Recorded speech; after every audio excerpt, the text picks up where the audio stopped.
अस्वीकरण। ये उपन्यास एक काल्पनिक कहानी पर आधारित है और ये लेखक की सोच का परिणाम है। इसका कोई भी जाति, धर्म, रीति रिवाज या सामाजिक विश्वास को अवमानित करने का कोई इरादा नहीं है। ये सिर्फ मनोरंजन के उद्देश्य से लिखा गया है। साथ ही इसमें 18 जोड़ कंटेंट या ऑडियो हो सकता है। यदि आपकी उम्र 18 साल से कम है तो कृपया इसे पढ़ें या सुनने से पहले अपने माता पिता या अभिभावक से अनुमति लें। धन्यवाद। अध्याय 1-1 अलविदा Race Cromwell. Dark Magas returns. गगनचुंबी इमारत की चोटी पर तेज और चुभने वाली हवा चल रही थी। एक बूढ़ा आदमी जिसके बाल और दाढ़ी आंधी में बेतहाशा लहरा रहे थे, शहर की इमारतों को रोशन करने वाली चमकदार नियॉन लाइटों से बचने के लिए आंखें सिकोड़ रहा था। रेस क्रॉमवेल ने अपनी आंखों को चुभती हवा के झोंकों से बचाने के लिए हाथ उठाया। मैंने इस घिनौने अनुष्ठान के लिए छत को ही क्यों चुना? वह बड़बड़ाया। जैसे ही उसके लंबे बाल उसकी आंखों को ढकने लगे, उसने अधीरता से उन्हें एक तरफ हटा दिया। जादू इस दुनिया में कई समस्याओं का समाधान कर सकता है, लेकिन ये गलत निर्णय लेने की आदत को ठीक नहीं कर सकता, उसने सोचा। जैसे ही वह छत के केंद्र की ओर बढ़ा, उसका लबादा हवा में लहराने लगा और उसके शरीर को जकड़ने लगा। अगर ये हवा न होती तो मैं अब तक ये अनुष्ठान पूरा कर चुका होता। कई आवाजों की दबी हुई चीखें उसके कानों तक पहुंची, निराशा की आवाजें कुछ तो चीखने की कगार पर थीं। रेस का सब्र जवाब दे गया। क्या आप सब चुप रहेंगे? आप लोग आखिर कहना क्या चाहते हैं? उसके नीचे छत पर उकेरा हुआ एक चमकदार वृत्त था जो जटिल प्रतीकों और चिन्हों से भरा हुआ था। ये सफेद रंग से चमक रहा था, किसी बाहरी शक्ति स्रोत से नहीं, बल्कि रेस के अपने जादू से। वृत्त के भीतर हाथ पैर बंधे हुए 5 व्यक्ति थे। हालांकि उनके मुंह पर कोई भौतिक मुहर नहीं थी, फिर भी उनकी चीखें केवल दबी हुई आवाजों में सिमट गई थीं। अगर मैं तुम में से किसी एक को बोलने की इजाजत दूं, तो क्या बाकी सब चुप रहेंगे? रेस ने हवा में एक चिन्ह बनाते हुए सवाल किया। उसकी उंगलियों से हल्की बैंगनी रोशनी निकली। उसके इशारे पर कैदियों में से एक अधेड़ उम्र के व्यक्ति ने फिर से बोलना शुरू किया। हौंकते हुए उसने गिड़गिड़ाते हुए कहा, हे डार्क मैगस, मुझे बख्श दो, मैं तुम्हें कुछ भी दे दूंगा, बस मुझे मत मारो। रेस करीब आया और उस आदमी के ऊपर झुक गया। और जब उस दंपत्ति ने अपनी जान बचाने की भीख मांगी, तो तुमने उन्हें क्या पेशकश की? वे अब कहाँ हैं? कैदी दहशत से आंखें फाड़कर जम गया। आप कैसे जानते हो? घेरे में चक्कर लगाते हुए रेस ने प्रत्येक बंदी के पापों की सूची बनाई। किसी दूसरे व्यक्ति को देखने मात्र से क्रोध में आकर अपने प्रेमी की हत्या कर दी। दुर्व्यवहार की झूठी रिपोर्ट बनाकर जिन्हें वह नापसंद करती है उन्हें नरक में भेज दिया। हताश जादूगरों को अवैध पदार्थ बेचकर उनके हृदय को नष्ट कर दिया। अब बंधकों को समझ आ गया था, रेज उनके छिपे हुए अपराधों, उनके द्वारा किए गए अत्याचारों और उनसे बच निकलने की कहानी सुना रहा था। लेकिन जब वह आखिरी कैदी के पास पहुंचा तो वह रुक गया। और तुम, उसने व्यंग्य भरे स्वर में कहा, एक कट्टर शाकाहारी जो दूसरों पर अपने विचार थोप रहा है। सच कहूं तो तुम यहाँ सिर्फ इसलिए हो क्योंकि मुझे 5 की जरूरत थी और समय कम था। जैसे जैसे वृत्त के भीतर और अधिक प्रतीक प्रकट होते गए, वातावरण में तनाव बढ़ता गया और उसकी चमक तेज होती गई। जैसे ही रेज अपने अनुष्ठान के अगले चरण की तैयारी कर रहा था, कैदियों में से एक विद्रोही आवाज ने उसे चुनौती दी। तो क्या हुआ? तुम हमारा न्याय करते हो, लेकिन तुम्हारा क्या, डार्क मैगस? तुमने कितनी जानें ली हैं? तुमने कितने लोगों को मारा है? तुम हमसे बेहतर नहीं हो। रेज ने अपना मुंह खोला ही था कि अचानक उसे जोरदार खांसी आने लगी और खून के छींटे जमीन पर फैल गए। तुम सही कह रहे हो, उसने अपनी आस्तीन से मुंह पोंछते हुए धीमी आवाज में कहा, हम सब मरने के लायक हैं। अचानक पीछे से एक आवाज आई, सभी नहीं, सिर्फ तुम। कैदियों और रेज ने ऊपर से नीचे उतर रहे नए लोगों की ओर रुख किया। 5 आकृतियां जो बेदाग सफेद वस्त्रों में लिपटी हुई थीं। महान जादूगर, वे हमें बचाने आए हैं, एक कैदी ने हैरानी से कहा। जादूगरों में ये सबसे श्रेष्ठ थे, जिनमें से प्रत्येक के पास पूरे राष्ट्रों को नया रूप देने की शक्ति थी। वे सभी शीर्ष स्तर के 9 सितारा जादूगर थे। उनकी शक्ति को देखते हुए उन्हें इस तरह एकत्रित होते देखना एक बड़ा झटका था, भले ही वे डार्क मैगस का पीछा कर रहे थे। मुझे लगता है कि तुम्हें मेरा निमंत्रण मिल गया है, रेज ने ताना मारते हुए उनमें से एक को चुना। एनएक्स, तुम्हारी पत्नी कैसे गुजारा करती होगी, ये जानते हुए कि तुम सिर्फ एक गेंद से खेलने के कारण अधूरे हो। नीचे से एक तीव्र दर्द उभरा और क्रोध की गर्मी से एनाक्स का चेहरा लाल हो गया। जरा लंबे सुनहरे बालों वाला एक महान जादूगर बाकियों से आगे बढ़ा। वह ऊर्जा से भरपूर था, जिससे उसके चारों ओर रात का आकाश जगमगा उठा। मुझे विश्वास नहीं हो रहा कि तुम्हारे जैसा प्रतिभाशाली जादूगर इस हालत में पहुंच गया है। चुप रहो, रेस चिल्लाई, तुम में से किसी को भी, एक को भी मुझसे बात करने का हक नहीं है। नाटक बंद करो, तुम सब ने मेरी हर वो चीज छीन ली जिसकी मुझे परवाह थी। तुम सब जानते हो तुमने क्या किया है, खासकर तुम, आइडोर। रेस के फटे पुराने कपड़ों में काली ऊर्जा उसे घेरने लगी। उसकी पीठ के चारों ओर यह और भी बड़ी होती गई, जिससे अन्य जादूगर भी अपनी अपनी ऊर्जा का विकिरण करने लगे। इन तानेबाजियों के बावजूद एडोर के चेहरे पर मुस्कान थी। क्या तुम्हें लगा कि हमें पता नहीं था? उसने पूछा। तुम पहले से ही मर रहे हो, तुम्हारा एक पैर कब्र में है। अगर तुम कुछ भी न करो, तब भी तुम्हारी मृत्यु स्वाभाविक रूप से हो जाएगी। लेकिन हम ऐसा कैसे होने दे सकते हैं? तुम, डार्क मैगस, दुनिया के सबसे वांछित व्यक्ति, हमें तुम्हें अपने हाथों से मारना होगा। हा हा हा, रेस जोर से हंस पड़ा। एडोर, गिजिन, एबारिन, ट्रूबिन और वन बॉल, यह आप सभी के लिए मेरा आखिरी संदेश है। नीचे से जादुई घेरा चमकने लगा था। इसके संभावित परिणामों को लेकर सतर्क रहते हुए महान जादूगरों ने अपनी ही जादुई शक्ति से खुद को सुरक्षित कर लिया। जादुई घेरे के अंदर कैद लोगों को जल्द ही अपने सिर में दबाव महसूस होने लगा। एक भयानक दर्द उठा और फिर पॉप की आवाज आई। उनके सिर के ऊपरी हिस्से फट गए और उनके शरीर जमीन पर गिर पड़े, जिनमें केंद्र में खड़ा व्यक्ति, रेस क्रॉमवेल भी शामिल था। ये देखकर जादूगरों से जादू का प्रभाव कम होने लगा और वे आगे बढ़ने लगे। उन्हें जीवन का कोई संकेत नहीं मिला और उन्होंने फर्श पर बिखरे खून को देखा। क्या तुम्हें लगता है कि वह सचमुच मर गया है? इबारिन ने पूछा। उसे होना ही होगा क्योंकि यह उसका शरीर और उसका सिर है, कम से कम उसका जो हिस्सा बचा है, गिजिन ने टिप्पणी की। जादूगरों में सबसे छोटा ट्रूबिन चारों ओर देखने लगा और जादुई घेरे और खून के छींटों का मुआयना करने लगा। तभी उसके चेहरे पर एक हल्की सी मुस्कान आ गई। अच्छा, अब मुझे समझ आ गया कि आखिरी संदेश में उसका क्या मतलब था। उन सभी ने फर्श पर गौर से देखा और अब उन्हें भी वह दिखाई दिया।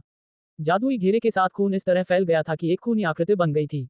एक बड़ी मुट्ठी की आकृति जिसकी बीच वाली उंगली उनकी ओर उठी हुई थी। रेस क्रॉमवेल की मृत्यु की पुष्टि हो गई है, एडोर ने अपने हाथ ऊपर उठाते हुए और आग का गोला बनाते हुए कहा। वह हवा में तैरने लगा और उसके साथ साथ बाकी लोग भी इमारतों के ऊपर तैरने लगे।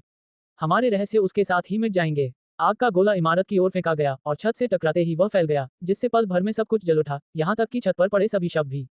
जैसे ही जादूगर घटनास्थल से उड़कर चला गया, उन सभी ने अपने अतीत के उस दाग को देखकर राहत की गहरी सांस ली। योजक चिन्ह, योजक चिन्ह, योजक चिन्ह। मुझे विश्वास नहीं हो रहा कि मैंने अपनी जिंदगी इस तरह दांव पर लगा दी, रेज ने सोचा।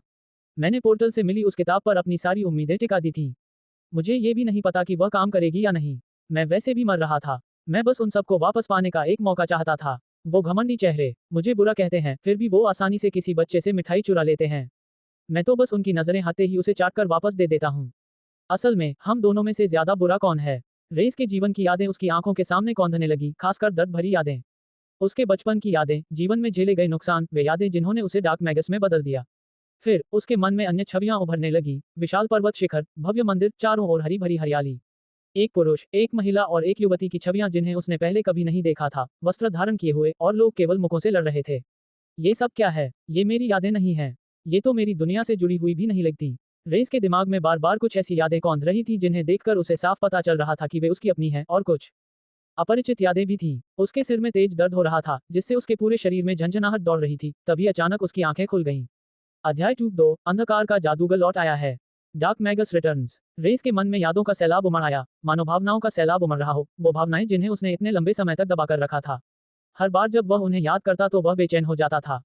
मेरी इस भयानक जिंदगी की शुरुआत कब हुई? क्या यह मेरे पिता की वजह से था, जो मुझे हर रात उन आदमियों को बेच देते थे? नहीं, ये वो कारण नहीं था जिसने मुझे तोड़ दिया। बल्कि, हालांकि, जल्द ही उन जीवंत यादों पर किसी और चीज का साया पड़ गया। ऐसे चेहरे जिन्हें वह पहचानता नहीं था, ऐसी जगहें जहां वह कभी नहीं गया था, और ऐसे नाम जिनके बारे में उसे यकीन था कि उसने पहले कभी नहीं सुने थे। अचानक उसकी आंखें खुली, लेकिन दृष्टि क्षण भर के लिए धुंधली हो गई। क्यों? मुझे दर्द क्यों हो रहा है? मेरी गर्दन में दर्द हो रहा है, और ऐसा लग रहा है जैसे मैं सांस नहीं ले पा रही हूँ। जैसे जैसे उसकी दृष्टि तेज होती गई, वैसे वैसे वह धुंधली भी होती चली गई। अंततः उभरी हुई आंखों की एक जोड़ी स्पष्ट रूप से दिखाई दी, जो सीधे उसकी ओर घूर रही थी। अब उसे अपने गले पर जकड़ी हुई उंगलियों का एहसास हुआ। मैं पहले भी मौत से बच चुका हूँ, और अब ये मेरा गला घोंटा जा रहा है। मैं फिर से मौत का सामना कर रहा हूँ। रेज ने सोचा, अगर मुझे मरना ही पड़े तो मैं इतना दर्दनाक रास्ता कभी नहीं चुनूंगा। मैं दोबारा नहीं मरूंगा। उसने अपने हमलावर को देखा। एक आदमी काले वस्त्रों में लिपटा हुआ था, उसका चेहरा ढका हुआ था, केवल उसकी आंखें दिखाई दे रही थी, जो एक निंजा की याद दिला रही थी। संघर्ष करते हुए रेज ने अपने हाथों को उस आदमी के पेट पर दबा दिया। देखते हैं तुम्हें अपने अंदरूनी अंगों को चीर फाड़ कर बाहर निकालना कैसा लगता है। रेज ने धक्का दिया, लेकिन कुछ नहीं हुआ। न कोई धमाका हुआ, न ही हमलावर की ओर से कोई प्रतिक्रिया हुई, जिसने रेज की गर्दन पर अपनी पकड़ और कस दी। क्या मैंने उस मंत्र का प्रयोग करके अपनी सारी जादुई शक्ति समाप्त कर दी? धिक्कार है, मैं सचमुच मरने वाला हूँ। उसकी दृष्टि धुंधली पड़ने लगी और उसे लगा कि उसकी चेतना उससे दूर होती जा रही है। फिर भी उसे किसी कारणवश उस व्यक्ति की शक्ति क्षीण होती हुई महसूस हुई। क्या मेरे जादू का कुछ असर हुआ? यही मेरा मौका है। आंख के कोने से प्लेट का एक टूटा हुआ टुकड़ा देखकर उसने उसे उठाया और उस आदमी के बगल में घुसा दिया। आदमी दर्द से कराह उठा और उसकी पकड़ कमजोर पड़ गई। रेस के हाथ पर भी कांच के टुकड़े से घाव हो गया था, जिससे खून टपक रहा था, लेकिन एड्रेनालाइन के कारण दर्द कम हो गया था। उसने कांच का टुकड़ा बाहर निकाला और तब तक बार बार वार करता रहा जब तक कि उस आदमी की ताकत पूरी तरह खत्म नहीं हो गई और वह रेस के ऊपर गिर पड़ा। मैं सांस ले पा रहा हूँ, रेस हौंकते हुए बोला, लेकिन सीने पर भारी बोझ महसूस हो रहा था। उसने ताकत वापस आने का इंतजार किया, फिर उस आदमी को एक तरफ धकेलकर बड़ी मुश्किल से अपने पैरों पर खड़ा हुआ। थकावट से चूर, रेस हौंक रहा था, मानो वह गिर ही जाएगा। कुछ क्षणों बाद दर्द कम हो गया और उसने अपने आसपास का जायजा लिया। काले वस्त्र पहने उस बेजान व्यक्ति के शरीर पर रेस के घावों के अलावा भी अन्य चोटें थीं। रेस ने इतने शब्द देखे थे कि वह जानता था कि यह व्यक्ति सचमुच मर चुका है। आहे, उसके सिर में तेज दर्द हुआ, यादें उमड़ पड़ी, इस बार ज्यादा स्पष्ट। अपने हाथों को निहारते हुए चिकनी त्वचा ने एक कहानी बयां की। वे चिकने थे और जब उसने अपने हाथों को खोला और बंद किया तो वे सहज प्रतिक्रिया दे रहे थे। जादू सच में काम कर गया। मेरा पुनर्जन्म हो गया है। देखने में तो ऐसा लगता था मानो वह किसी युवा व्यक्ति के शरीर में समाया हो। कम से कम किसी किशोर या युवक का तो जरूर। बिना आईने में देखे ये कहना मुश्किल था। मुझे उस किताब पर संदेह था, लेकिन वह कामयाब रही। रेज ने सोचा, शुक्र है, मैं जवान हूँ। कौन जाने अगर मैं फिर से बूढ़ा हो जाता तो क्या होता। या फिर बिस्तर पर पड़े किसी व्यक्ति के शरीर में। उसके आसपास की भयावह वास्तविकता ने उसकी खुशी को कुछ हद तक कम कर दिया। इस नए शरीर में उसका पहला अनुभव मृत्यु के साथ एक मुठभेड़ जैसा था, जो बिल्कुल भी शुभ नहीं था। कमरे का जायजा लेते हुए रेज ने घटनाओं को समझने की कोशिश की। साधारण से कमरे में पानी से खराब हो चुके फर्श और फफूंदी लगी दीवारें थीं। पुराने लकड़ी के बर्तन और अधखाया खाना बीते युग की झलक दे रहे थे। उसे ऐसा लग रहा था मानो वह समय में पीछे चला गया हो। वे खाना खा रहे थे, रेज ने बताया। वे से उसका तात्पर्य 3 अन्य शवों से था, एक वयस्क पुरुष, एक महिला और एक किशोर लड़का, जिनमें से प्रत्येक को घातक घाव लगे थे। यादों से आभास हुआ कि वे उसके नए शरीर के परिवार थे। दुख की एक लहर उठी, हालांकि रेज ने उसे दबाने की कोशिश की। उनकी हत्या कर दी गई, संभवतः उसी व्यक्ति ने जिसने मुझे मारने की कोशिश की थी। लेकिन क्यों? उसकी नई यादें खंडित थीं। उसे परिवार के नाम याद थे, जो निरर्थक प्रतीत होते थे, लेकिन उनके जीवन या अनुभवों के बारे में कुछ भी याद नहीं था। हालांकि उसे अपना नाम याद था, रेज। शायद यह महज एक संयोग है कि इस शरीर का नाम रेज है, उसने सोचा। या शायद किसी जादू ने ऐसा कर दिया हो। खैर, मैं कामयाब हो गया हूँ। मुट्ठी उठाकर उसने जादू का सहारा लेने की कोशिश की। उसकी आंखें टकटकी लगाए देख रही थी। वह ध्यान केंद्रित कर रहा था और करता जा रहा था। उसके सिर के किनारे की नसें फड़क रही थीं, लेकिन कुछ भी नहीं हो रहा था। उसे अपने भीतर गहराई से झांकना पड़ा। कुछ क्षणों बाद उसे कुछ समझ में आने लगा। अब समझ में आया कि मेरा जादू पहले क्यों विफल हो गया, रेज ने सोचा। ऐसा इसलिए हुआ क्योंकि इस लड़के के पास मानाकोर नहीं है। और इसका मतलब ये भी है कि उसने कोई विशेषता भी नहीं चुनी है। शुरुआत में रेज निराश था। बिना मानाकोर वाले व्यक्ति के शरीर में होने का मतलब था कि वह जादू से रहित था और उसे एक लंबी और कठिन यात्रा बिल्कुल नए सिरे से शुरू करनी होगी। 9 सितारा जादूगर बनने के लिए उसने जो वर्षों की मेहनत की थी, वह पलक झपकते ही गायब हो गई। ऐसा लगा जैसे उसे फिर से शुरुआत करनी पड़ी हो। लेकिन जैसे जैसे उसने इसके निहितार्थों का गहराई से अध्ययन किया, उसे एहसास हुआ कि यह एक वरदान हो सकता है। यदि वह ऐसे शरीर में होता जिसमें पहले से ही माना शक्ति का भंडार होता, तो उस व्यक्ति में निस्संदेह जन्मजात जादुई गुण होता। अपने पूर्व जीवन में रेज में स्वाभाविक रूप से वायु जादू की ओर झुकाव था, जिससे वह इसके मंत्रों का उपयोग करने में निपुण था। लेकिन समय के साथ साथ वह अंधकार में जादू की ओर आकर्षित हो गया। ये जादू का एक रहस्यमय रूप था, जिसका अभ्यास कुछ ही जादूगर करते थे। वह एकमात्र 9 सितारा जादूगर के रूप में एक रहस्य बन गया, जिसने विशेष रूप से अंधकार में जादू का अध्ययन किया, और उसे एक ऐसा नाम मिला जो श्रद्धा और भय दोनों के साथ फुसफुसाया जाता था, अंधकार में जादूगर। हालांकि पवन जादू के प्रति उनकी जन्मजात प्रवृत्ति के कारण अंधकार जादू में उनकी दक्षता हमेशा कुछ हद तक कम ही रही। लेकिन अब इस नए अवसर के साथ वे अपनी पिछली कमियों को सुधार सकते थे। उसकी निगाहें अपने बगल में पड़े निर्जीव शरीर पर टिक गईं। चेहरे पर बड़ी मुस्कान लिए रेज ठंडी जमीन पर ध्यान मुद्रा में बैठ गया। अपनी हथेली पर लगे घाव से रिश्ते खून का इस्तेमाल करते हुए उसने बड़ी सावधानी से अपने चारों ओर एक जादुई घेरा बनाया। सदियों से यह माना जाता रहा है कि किसी व्यक्ति की गुणों के प्रति लगाव महज भाग्य का एक मनमौजी खेल है। जब कोई जादूगर अपना मूल तत्व सभी जादू का आधार तैयार करता है, तो वह मूल तत्व उस व्यक्ति के जादुई लगाव के आधार पर एक रंग में चमकने लगता है। फिर भी जैसे जैसे इतिहास आगे बढ़ा, ये पता चला कि कुछ खास क्रियाएं मानाकोर के निर्माण को दिशा दे सकती हैं, बशर्ते कि वह बनाना हो। मसालेदार व्यंजन खाने से आग लग सकती है, जबकि बहुत ऊंचाई से गिरने से पवन जादू जागृत हो सकता है। लेकिन रहस्यमय डार्क एट्रीब्यूट के लिए गहरे काले मानाकोर तक पहुंचने का रास्ता एक बेहद भयावह कृत्य हत्या से होकर गुजरता था। हा, रेस की बेकाबू और उन्मादी हंसी हवा में गूंज उठी। क्या ये किस्मत की ही योजना है? ऐसा लगता है जैसे ब्रह्मांड ही मेरा रास्ता तय कर रहा है। अपने जादुई घेरे को अंतिम रूप देते ही रेस की एकाग्रता और गहरी हो गई। आसपास की ऊर्जा मानो नाच रही थी, घूम रही थी और खुद को उसके चारों ओर लपेट रही थी, धीरे धीरे उसमें समाहित हो रही थी। उसे अपने भीतर शक्ति के छोटे छोटे गोले हलचल करते हुए महसूस हुए, जो उसके हृदय के निकट एकत्रित हो रहे थे, जो एक जादूगर के मानाकोर का उद्गम स्थल है। ऊर्जा एकत्रित होकर एक शक्तिशाली गोले में परिणत हुई। कई घंटों के बाद ये प्रक्रिया अपने चरम पर पहुंच गई। रेस के भीतर एक गहरे काले रंग का मानाकोर था, जो उसके हृदय को घेरे हुए था। उसकी आंखें झट से खुल गईं, विजय की चमक से दमक रही थीं। डार्क मैगस लौट आया है। अध्याय 3 अपरिचित क्षेत्र। Dark Magas returns. रेस के चेहरे पर मुस्कान अनियंत्रित थी। अंधकार में गुण के साथ एक नया जीवन शुरू करने की संभावना का मतलब था कि वह एक अंधकार में जादूगर के रूप में और अधिक शक्तिशाली बन सकता था और उन ऊंचाइयों तक पहुंच सकता था जिनकी पहले कल्पना भी नहीं की जा सकती थी। एक रहस्यमयी ऊर्जा, गहरे बैंगनी, नीले और काले रंगों का मिश्रण, उसकी उंगली के चारों ओर घूमने लगी। ये गाढ़ी थी, लगभग पेंट जैसी, फिर भी तरल थी क्योंकि इसके कुछ हिस्से हिलते और गायब होते रहे। रेज ने अपनी उंगली बढ़ाकर मेज पर रखी एक थाली की ओर इशारा किया। अंधेरी ऊर्जा, उसने कहा। ऊर्जा फैल गई और एक छोटी किरण की तरह बाहर निकली, थाली से टकराए और उसे टुकड़ों में चकनाचूर कर दिया। सिर्फ एक मंत्र का प्रयोग करने से ही उसके सिर में हल्का दर्द होने लगा। काला जादू शक्तिशाली और विनाशकारी था, लेकिन अन्य गुणों की तुलना में इसमें बहुत अधिक ऊर्जा की खपत होती थी। अब जबकि उसके शरीर में एक आंतरिक शक्ति समाहित हो गई थी, उसे जादुई वस्तुओं, क्रिस्टलों, जड़ी बूटियों आदि के माध्यम से अन्य गुणों को मजबूत करने की आवश्यकता होगी। जादूगरों के लिए सभी गुणों को सीखना संभव था, लेकिन उनकी आंतरिक शक्ति के आधार पर कुछ गुणों में महारत हासिल करना दूसरों की तुलना में अधिक कठिन होता था।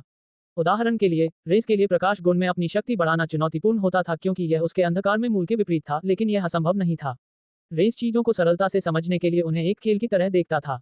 अगर इसे खेल की तरह देखें, तो डार्क कोर होने पर व्यक्ति को शुरुआत में डार्कनेस एट्रीब्यूट में 10 अंक मिलते हैं। कुछ खास तकनीकों या वस्तुओं के जरिए इन्हें बढ़ाया जा सकता है। अपने डार्क कोर की वजह से रेस का शरीर आसानी से वस्तुओं को सोख लेता था, जिससे उसके अंक और बढ़ जाते थे। प्रकाश से संबंधित वस्तुओं को अवशोषित किया जा सकता था, लेकिन एक अंक की वृद्धि देखने के लिए उसे 10 गुना अधिक ऊर्जा अवशोषित करनी पड़ती। अन्य गुणों को बढ़ाना आसान था, लेकिन अंधकार से संबंधित गुण जितना आसान नहीं। इसके अलावा अब कोई भी अन्य गुण उसके अंधकार में मूल को पार नहीं कर सकता था, क्योंकि यही उसके शरीर की नींव थी। अंततः सिरदर्द कम हो गया, लेकिन इससे एक गंभीर समस्या उत्पन्न हो गई। मैं अभी सिर्फ एक स्टार वाला जादूगर हूं, रेज ने सोचा। मेरी माना सीमित है, क्योंकि मेरे पास सिर्फ डार्क एट्रीब्यूट है, इसलिए मैं सिर्फ एक स्टार वाले डार्क स्पेल का इस्तेमाल कर सकता हूं, जो बहुत सारी माना खर्च करते हैं। बेहतर होगा कि मैं जल्दी से कोई दूसरा एट्रीब्यूट सीख लूं जो ज्यादा माना खर्च न करे, शायद विंड मैजिस को उनके कोर में मौजूद माना की मात्रा के आधार पर रैंक दी जाती थी, जो 1 स्टार से लेकर 9 स्टार मैजिस तक होती थी। रेज अपने पिछले शरीर में 9 स्टार मैच था। हालांकि उच्च स्तरीय जादूगर होने का मतलब केवल अधिक माना होना ही नहीं था। इससे उच्च स्तरीय कौशलों का प्रदर्शन भी संभव हो पाता था, लेकिन युद्ध में यही सब कुछ नहीं था, खासकर तब जब किसी के पास मंत्रों का विशाल भंडार और विभिन्न गुण हों। रेज ने जादूगरों के साथ अपनी शुरुआती लड़ाइयों में से कई में जीत हासिल की क्योंकि कई लोगों ने काले जादू की ताकत को कम करके आंका था। अपने हाथों को आपस में रगड़ते हुए वह अपनी मुस्कान को और रोक नहीं सका और जोर से हंस पड़ा। हाँ, लेकिन मैं ज्यादा देर तक एक सितारा जादूगर नहीं रहूंगा। मुझे पूरी तरह यकीन नहीं था कि मंत्र काम करेगा, लेकिन एहतियात के तौर पर मैंने अपनी सारी वस्तुएं, जड़ी बूटियां और क्रिस्टल एक गुप्त तिजोरी में रख दिए हैं। मुझे बस उसे खोलना है और मैं पल भर में फिर से 9 सितारा जादूगर बन जाऊंगा। रेस पहले से ही अपने नए जीवन की कल्पना कर रहा था, एक ऐसा जीवन जहां वह अपराधी नहीं था, महान जादूगरों द्वारा उसका पीछा नहीं किया जा रहा था, और वह पहले से भी अधिक तेजी से शक्तिशाली बन सकता था। अपने द्वारा किए गए सभी प्रयोगों और वर्षों के अनुभव के बल पर वह किसी भी अन्य जादूगर से कहीं अधिक तेजी से सफलता प्राप्त करेगा। इस नए जीवन में एक प्रतिभाशाली के रूप में सम्मानित होगा और सही समय आने पर अपना बदला लेगा। अचानक सामने के दरवाजे पर जोरदार दस्तक की आवाज गूंजी, मानो दरवाजा तोड़ दिया गया हो। दरवाजा खोलो। दूसरी तरफ से एक भारी आवाज गूंजी। रेस को वह आवाज थोड़ी अजीब लगी, मानो उसमें कोई खास लहजा और उच्चारण हो, लेकिन फिर भी वह शब्दों को साफ साफ समझ गया। ये रेड ब्रिगेड है। हमें इस घर से चीखने की आवाजें आने की सूचना मिली है। अगर तुम दरवाजा नहीं खोलोगे तो हम इसे तोड़ देंगे। Red brigade. रेज ने सोचा, उसे इस नाम का कोई समूह याद नहीं आ रहा था। ये किसी गिल्ड जैसा लग रहा था। वह एक नए शरीर में था और उसे सभी मैच गिल्ड के नाम नहीं पता थे, इसलिए उसे सावधान रहना था। अगर उन्हें पता चल गया कि मैं काला जादू कर रहा हूं, तो मेरी तुरंत शिकायत कर दी जाएगी। रेस को एहसास हुआ, उसे ढूंढे जाने का एक और कारण यह था कि काला जादू सीखना एक निषिद्ध गुण था। दरवाजे पर लगातार दस्तक होती रही और वे अब और इंतजार नहीं कर सकते थे। दरवाजा धमाके के साथ खुला, घर की दीवार से टकराया और उसका कब्जा टूट गया। लाल कवच पहने 5 आदमी दरवाजे से अंदर घुस आए। रेज ने अपने हाथ ऊपर उठाए और उन आदमियों को संदेह भरी निगाहों से देखा। उम्मीद है वे मुझे हत्यारा नहीं समझेंगे। हालांकि अकेले जीवित रहना अच्छा संकेत नहीं है। मुझे आश्चर्य है कि ये जादूगर किस स्तर के हैं। हालांकि जैसे ही वे लोग अंदर आए, रेज को कुछ बेहद अजीब लगा। एक तो उन्होंने कवच पहन रखा था, हल्के कपड़े बिल्कुल नहीं। उनके शरीर भी काफी गठीले थे। आश्चर्यजनक रूप से उनमें से कुछ के पास तलवारें थीं, साथ ही साथ कई अन्य हाथापाई वाले हथियार भी थे। क्या रेड ब्रिगेड जादुई हथियारों का संघ हो सकता है? अगर ऐसा है तो ये बेहद मुश्किल हो सकता है। जबरदस्ती अंदर आए लोग घटनास्थल को देखकर तुरंत इधर उधर बिखर गए और आसपास पड़े शवों को देखकर उनके शरीर से काफी हद तक भावनाएं गायब हो गईं। यहाँ क्या हुआ? उनमें से एक आदमी ने कहा। क्या ये हत्या थी? गुमनाम परिवार को कौन निशाना बनाएगा? रेस दूसरों की बातें सुन सकता था, लेकिन उसे समझ नहीं आ रहा था। नामहीन होने का उनका क्या मतलब था? उसका तो नाम था, जिस व्यक्ति पर उसने कब्जा किया था उसका नाम था रेज। एक पल रुकिए, मुझे उनका सिर्फ पहला नाम ही क्यों याद आ रहा है? क्या इसका मतलब यह है कि मेरा कोई पारिवारिक नाम नहीं है, जबकि सबका पारिवारिक नाम होता है?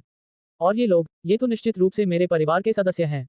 समूह के युवा सदस्यों में से एक सामने के दरवाजे से अंदर आया था और उसने खून से लथपथ दृश्य को देखते ही तुरंत अपना मुंह ढक लिया, लेकिन उसकी नजर जल्द ही रेज पर पड़ी। रेज, युवा सदस्य ने पुकारा, तुम्हारे साथ क्या हुआ? तुम्हारे बालों को? मेरे बालों में क्या खराबी है? कोई मेरे बालों पर टिप्पणी क्यों करेगा? खैर, कम से कम ऐसा लगता है कि सामने वाला मुझे जानता है। मुझे नहीं लगता कि इस स्थिति में शांत रहना भी ठीक रहेगा।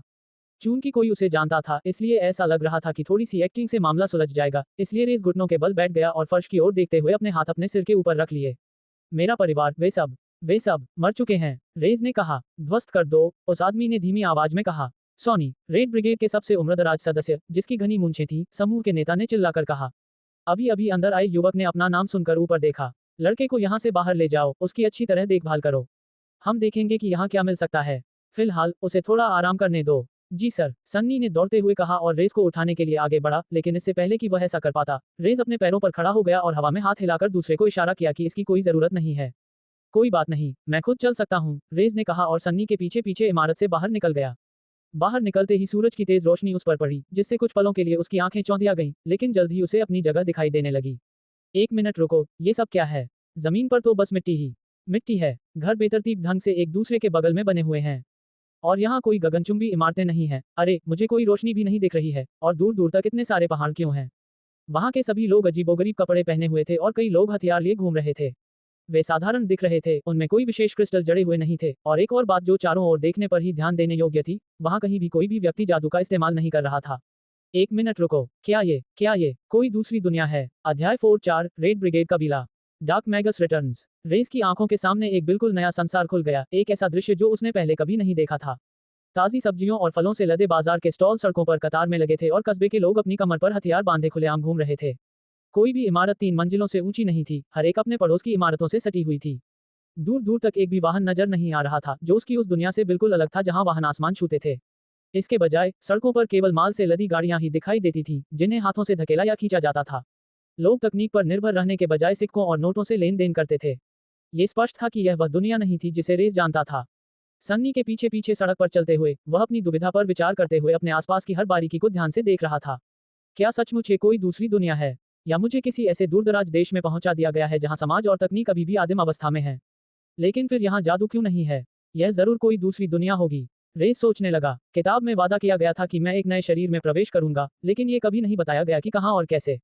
मुझे ऐसी किताब से यही उम्मीद करनी चाहिए थी जिसमें काले जादू की आवश्यकता हो।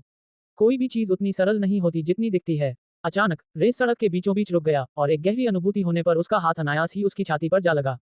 मेरे सारे खजाने, उसने मन ही मन विलाप किया। अगर मैं किसी दूसरी दुनिया में हूँ, तो जादूगर के रूप में अपनी उन्नति के लिए मैंने जो कुछ भी जमा किया था, वह सब चला गया, हमेशा के लिए खो गया। अब मैं अपनी शक्ति कैसे बढ़ाऊंगा? उसके मन में यादें उमड़ पड़ी, उन वस्तुओं को इकट्ठा करने के लिए उसने जो कठिन परीक्षाएं झेली थी, जिन पौराणिक जीवों से उसने लड़ाई लड़ी थी और बाल बाल अपनी जान बचाई थी।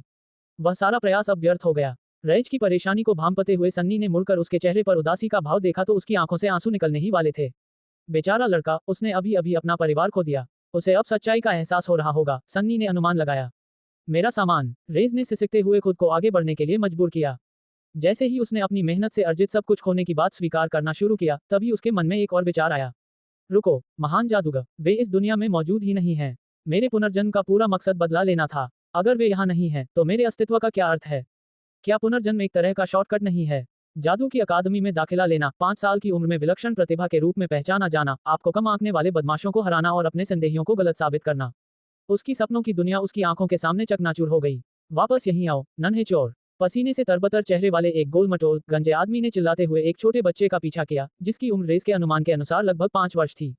धूल और पपड़ी से सने फटे पुराने कपड़ों में लिपटा बच्चा रेस के पास से तेजी से भागा, और उसके पीछे पीछे वह विशालकाय व्यक्ति भी दौड़ रहा था, जो थके हुए बच्चे के करीब पहुंचता हुआ प्रतीत हो रहा था। रेस ने अपनी जादुई शक्तियों का उपयोग करते हुए महसूस किया कि उसके भीतर का मूल तत्व प्रज्वलित हो रहा है और शक्ति उसकी उंगली के चारों ओर घूम रही है। अंधेरी नाड़ी, उसने धीरे से कहा। उसकी उंगली से सामान्य से भी हल्की ऊर्जा की एक किरण निकली। सूरज की रोशनी में वह लगभग अदृश्य थी, लेकिन वह उस आदमी के पैर से टकराई, जिससे वह लड़खड़ाकर मिट्टी में मुंह के बल गिर पड़ा। वह अच्छी तरह से खाया पिया लग रहा था, जबकि बच्चा भूखा प्रतीत हो रहा था। वह कुछ रोटियां दान कर सकता है। आसपास खड़े लोग गिरे हुए व्यक्ति के चारों ओर जमा हो गए, कुछ हंस रहे थे, कुछ मदद की पेशकश कर रहे थे। किसी भी तरह बच्चा बच गया था, और किसी ने भी रेस के हस्तक्षेप को नहीं देखा था। आगे बढ़ते हुए रेस ने सोचा, किसी को भी भूख सहन नहीं करनी चाहिए। अंततः वे अपने गंतव्य पर पहुंच गए, एक भव्य इमारत जो दीवार से घिरी हुई थी और जिसके दोनों ओर 2 विशाल लाल दरवाजे थे। दीवार के पार इमारत भव्य रूप से खड़ी थी, जिसकी छत प्राचीन टाइलों और ड्रैगन की नक्काशी से सजी थी। सहायक स्तंभों पर जटिल पैटर्न बने हुए थे, जो रेस की दुनिया में लंबे समय से भुला दी गई शिल्पकारी का प्रमाण थे। प्रवेश द्वार पर 2 राजसी और प्रभावशाली पत्थर के शेर पहरा दे रहे थे, मानो सचमुच दरवाजों की रक्षा कर रहे हों।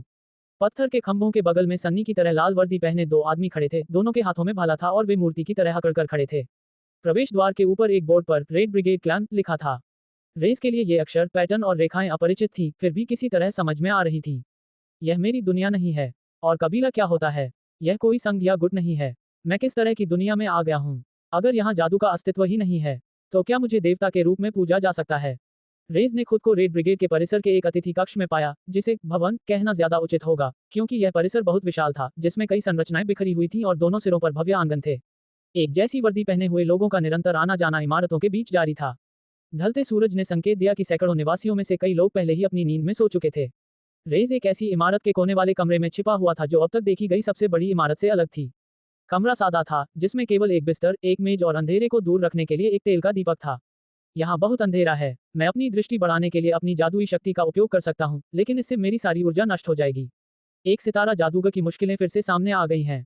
अपनी ऊर्जा को बढ़ाना ही सबसे अच्छा होगा। मंत्र उच्चारण के लिए ऊर्जा के बिना अपने अंधकार में गुण को बढ़ाना व्यर्थ है। रेस का अनुमान था कि वह फिलहाल तेजी से केवल 5 मंत्र ही बोल सकता है। इसके अलावा उसके नवगठित परिवार की हाल ही में हुई मृत्यु का साया भी मंडरा रहा था। इन घटनाओं की जानकारी न होने के कारण कोई भी उसका पीछा कर सकता था। रेड ब्रिगेड कबीला एक प्रकार का अभयारण्य प्रतीत होता था, जिसका इस क्षेत्र में कुछ प्रभाव था। शौचालय की ओर जाते हुए रेज ने एक चौंकाने वाली खोज की। अलग करने वाले दरवाजे की अनुपस्थिति से पता चला कि शौचालय वास्तव में एक ही कमरे का हिस्सा था। शौचालय को जमीन में केवल एक गड्ढा देखकर उसका आश्चर्य और भी गहरा गया। नहीं, कृपया मुझे यह मत बताओ कि शौचालय सिर्फ एक गड्ढा है। रेज ने हताशा भरी आह भरी। मैंने अल्टेरियन की झुग्गियों को सहन किया है, लेकिन ये हद से ज्यादा है। इस खुलासे ने उनके संकल्प को और भी मजबूत कर दिया। अगर उन्हें इस दुनिया में लाया गया है, तो वापस लौटने का भी कोई न कोई रास्ता जरूर होगा। तेल का दीपक पकड़े हुए रेज ने कमरे के दर्पण में अपना प्रतिबिंब देखा, जो उसके नए रूप की पहली झलक थी। जैसा कि अनुमान था, उनकी त्वचा में युवावस्था की चमक बरकरार थी। झुर्रियों का अभाव था, जिससे उनकी उम्र किशोरावस्था के अंतिम चरण में होने का संकेत मिलता था। हालांकि उनका शरीर आश्चर्यजनक रूप से दुबला पतला था। पहले भी वह दुबला पतला था, लेकिन सड़कों पर मौजूद लोगों की तुलना में वह बेहद कमजोर दिखाई देता था। उसकी उंगलियां उसके बालों पर फिरी, जो वैसे तो सीधे थे, लेकिन सिरों पर घुंघराले थे और बुरी तरह बिखरे हुए थे। हैरानी की बात यह थी कि उसके बाल एकदम सफेद थे। मेरे पिछले शरीर में भी मेरे बाल सफेद थे। मुझ में 5 सितारा जादू करने की हिम्मत नहीं थी, इसलिए मैंने एक निश्चित प्रक्रिया करवाई। ये सफल रही, हालांकि इसके बदले में मेरा स्वास्थ्य धीरे धीरे खराब होने लगा और मेरे बाल भी सफेद हो गए। रेस को याद आया कि उसे देखकर सन्नी की पहली प्रतिक्रिया क्या थी। क्या इस शरीर में रहने वाले मूल व्यक्ति के बाल सफेद नहीं थे? क्या मेरे आने से यह परिवर्तन हुआ? एक दस्तक ने उसके विचारों को बाधित कर दिया, जिसके बाद सन्नी अंदर आया। देरी के लिए क्षमा चाहता हूँ, रेस, सन्नी ने कहा। मैं वर्तमान परिस्थितियों को लेकर आपकी चिंता और जिज्ञासा को समझता हूँ। हम इस स्थिति पर प्रकाश डालने वाली किसी भी जानकारी को जानने के लिए उत्सुक हैं जो आप प्रदान कर सकते हैं। ये स्पष्ट था कि एकमात्र जीवित व्यक्ति होने के बावजूद वे उसे संदिग्ध नहीं मान रहे थे। रेज ने इस अवसर का लाभ उठाते हुए अपनी दयनीय स्थिति का आंशिक रूप से खुलासा किया। उन्होंने एक हमलावर के साथ जानलेवा टकराव के दौरान जागने की अपनी घटना का वर्णन किया, जिसका अंत आत्मरक्षा में एक घातक कृत्य में हुआ। सशस्त्र नागरिकों की व्यापक उपस्थिति को देखते हुए उन्हें संदेह था कि इस कृत्य को, विशेष रूप से उन परिस्थितियों में, घोर अपराध माना जाएगा। हालांकि रेज ने बाद में अपनी पूरी स्मृतिभ्रंश स्वीकार की, जिसमें न केवल दुनिया और उसका स्थान बल्कि उसकी उम्र भी शामिल थी। ये स्वीकारोक्ति भविष्य में किसी भी अपरंपरागत व्यवहार के लिए एक सुरक्षा कवच का काम करेगी। मैं तुम्हारी भावनात्मक उथल पुथल को समझ नहीं पा रहा हूँ, सन्नी ने सहानुभूति जताते हुए कहा। क्या तुम्हें मेरी कोई याद है? अफसोस जताते हुए रेज ने अपना सिर हिलाया। मूल शरीर में यादें बहुत कम थीं, ठोस यादों की बजाय स्पष्ट संवेदनाओं जैसी। समझ गया, बस एक पल। सन्नी कमरे से बाहर निकल गया और सावधानी से दरवाजा बंद कर दिया। थोड़ी ही देर में वह वापस आ गया। इस बार उसके साथ एक किशोरी थी। उसके बाल काले और घने थे, जो उसके कंधों तक लहरा रहे थे। उसकी पोशाक रेस की पोशाक से मिलती जुलती थी, एक सादी ग्रे कमीज और पतलून, लेकिन उसकी आंखों में, जो अंदर से काली पड़ गई थी, थकान की एक गहरी छाप थी। जैसे ही रेस की नजर उस पर पड़ी, भावनाओं का सैलाब उमड़ आया और अनायास ही उसके चेहरे पर मुस्कान फैल गई। भगवान का शुक्र है, सन्नी ने राहत की सांस ली। लगता है तुम्हें अपनी बहन सफा याद है। रुको, मेरी बहन? क्या उसने अभी अभी मेरी बहन कहा? अचानक सब कुछ स्पष्ट होने लगा, ठीक वैसे ही जैसे उसने अपने माता पिता को देखा था। लंबे समय से भूली हुई यादें फिर से ताजा हो गईं और उसे इस लड़की से जोड़ दिया। हंगामे के दौरान वह अलमारियों में छिपी हुई थी। जब हमने घर की तलाशी ली तो वह अंदर कांपती हुई मिली। आप दोनों का जिंदा बच जाना किसी चमत्कार से कम नहीं है, सन्नी ने बताया। मैं आप दोनों को यहीं छोड़ता हूं ताकि आप आपस में फिर से जुड़ सकें। इतना कहकर सन्नी एक बार फिर कमरे से बाहर निकल गया। सफा ने अपने भाई की ओर देखते हुए हल्की सी मुस्कान दी। वह देखने में रज़े की ही उम्र की लग रही थी, लेकिन रज़े को याद आया कि वह उससे कुछ साल छोटी थी। लगभग तुरंत ही वह रज़े की ओर दौड़ी और उसका हाथ पकड़ लिया। उसका शरीर उससे सट गया। रज़े का दिल तेजी से धड़कने लगा और उसके दिमाग में कई तस्वीरें उमड़ने लगीं। मुझे मत छुओ, वह चिल्लाया और हिंसक रूप से उसका हाथ झटककर पीछे हट गया। सफा स्तब्ध रह गई। उसकी निगाहें कुछ पलों के लिए रज़े पर टिकी रहीं, फिर उसकी आंखों में आंसू भर आए। वह जल्दी से कमरे में रखी एक कुर्सी के पीछे छिप गई और लगभग जमीन पर गिर पड़ी। रेज अभी भी हौंफ रहा था, उसका दिल जोर से धड़क रहा था। उसकी प्रतिक्रिया देखकर अपराधबोध की एक लहर उसके सीने में उठ उठी। ये बदकिस्मत शरीर अभी भी उसके प्रति प्रतिक्रिया दे रहा है, और मेरी भावनाएं पूरी तरह से अस्त व्यस्त हैं। स्पष्ट रूप से अभी भी भयभीत सफा के पास पहुंचते हुए रज़े को स्थिति को संभालने के लिए सही शब्द खोजने में संघर्ष करना पड़ा। मैं माफी चाहता हूँ, वह हकलाते हुए बोला। मेरे दिमाग में कुछ गड़बड़ हो गई है। मैं अपना आपा खो बैठा हूँ और किसी के छूने से मुझे असहनीय दर्द होता है। क्या आप समझ रहे हैं? हालांकि सफा अभी भी थोड़ी आशंकित थी, उसने धीरे से अपना सिर हिलाया। बहुत खूब, बस बहुत खूब। उसने अपना पूरा परिवार खो दिया है और अब जो इकलौता बचा है, उसका भाई अब एक पागल है जो उसे छूने मात्र पर भी उस पर चिल्लाता है। उसके लिए भी यह आसान नहीं होगा। धीरे धीरे सफा ने खुद को संभाला और खड़ी हो गई। दोनों वहीं खड़े रहे, एक दूसरे को अजीब तरह से घूरते हुए। तुम अलमारी में छिपे थे, है ना? रेज ने पूछा। सफा ने सिर हिलाया लेकिन चुप रही। रस को शक होने लगा कि उसकी बहन गूंगी हो सकती है। हालांकि कुछ यादें ताज़ा होने पर उसे एहसास हुआ कि वह सचमुच गूंगी थी। रुको, अगर वो अलमारी में छिपी थी, क्या उसने वो सब देखा जो मैंने किया? क्या उसने मुझे जादू का इस्तेमाल करते देखा? अगर उसने देखा होता और लोगों को बताया होता तो मुसीबत हो जाती। नहीं, उसने कुछ नहीं देखा होगा। वरना कातिल को काबू में करने के बाद या जब रेड ब्रिगेड आती तब वो बाहर आ जाती। सोनी खुशी से ताली बजाते हुए कमरे में वापस आया। ठीक है, आप दोनों के लिए मेरे पास एक अच्छी खबर है। हमने पता लगा लिया है कि आप फिलहाल कहाँ रहेंगे। मुझे पता है कि यह एक मुश्किल स्थिति है, लेकिन मैं समय आने पर सब कुछ समझा दूंगा। अभी के लिए बस मेरे साथ चलिए। वे इमारत से बाहर निकले और अड्डे के विशाल प्रांगण में टहलने लगे। रे सन्नी के पीछे पीछे चल रहा था, जबकि सफा सिर झुकाए सबसे पीछे खड़ी थी। भले ही मैं आप दोनों के साथ नहीं रहूंगी, लेकिन आपका अच्छे से ख्याल रखा जाएगा। अगर आपको किसी चीज की जरूरत हो या सिर्फ बात करनी हो तो मुझसे मिलने आ जाना। हाँ, मैं कल आप दोनों का हालचाल जानने के लिए जरूर आऊंगी। अचानक सन्नी बोलते बोलते रुक गया और उसने अपना सिर दाईं ओर घुमाया। उनकी ओर एक और आदमी दौड़ता हुआ आ रहा था, जिसने ठीक वैसे ही कपड़े पहने थे जैसे रेज ने पहले देखे थे। ऐसा लग रहा था मानो वह अचानक कहीं से प्रकट हो गया हो। एक ही जोरदार कदम में उसने उनके बीच की दूरी को पाट दिया। जादू से शक्ति बढ़ाने का तरीका। रेज ने अनुमान लगाया, तो क्या इस दुनिया में जादू का अस्तित्व है? उस रहस्यमय व्यक्ति ने एक खंजर लहराया और सीधे रेज की ओर निशाना साधा। उसकी हथेली में काली ऊर्जा खतरनाक ढंग से मंडरा रही थी। मैं इसे सार्वजनिक रूप से इस्तेमाल नहीं करना चाहता था क्योंकि इससे बहुत सारे सवाल उठेंगे। लेकिन अगर मेरी जान खतरे में हो तो। Red lightning fist. सन्नी ने एक जोरदार मुक्का मारा, जो सीधे उस आदमी की छाती पर लगा और उसे हवा में उछालते हुए दूसरी तरफ एक इमारत से टकराने तक ले गया। ऐसी अपार शक्ति को देखकर रेज हक्का बक्का रह गया, उसका मुंह खुला का खुला रह गया। ये किस तरह का जादू था? उसने अचानक कहा। जादू? सन्नी ने हैरानी से दोहराया। ये जादू नहीं था, यह मार्शल आर्ट था। रेज एक ऐसी दुनिया में आ गया था जहां लड़ाइयां न केवल हथियारों से बल्कि मुट्ठियों से भी लड़ी जाती थीं। अध्याय 5:5 पागना योद्धा। Dark Magas returns. रजे और सफा खुद को एक ऐसी जगह पर रहते हुए पाए जिसे स्थानीय लोग और रेड ब्रिगेड मंदिर कहते थे। हालांकि रजे के गृह देश में इसे अनाथालय कहा जाता। पहाड़ पर आंशिक रूप से बसा और शहर से थोड़ा अलग थलग पड़ा यह विशाल एस्टेट सामने एक बड़े टाइल वाले आंगन और एक असाधारण रूप से चौड़ी इमारत से सुसज्जित था। रेज ये सोचे बिना नहीं रह सका कि उसके गृह अल्टेरियन पर इतनी भव्य इमारत के निर्माण में कितना खर्च आया होगा। नए आने वालों को मिलाकर अनाथालय में अब 12 बच्चे थे, जो सभी अलग अलग कारणों से वहां थे। फिर भी यह कोई साधारण अनाथालय नहीं था। प्रवेश श्रीक्रोन, जो कि स्वामी थे, की स्वीकृति पर निर्भर था।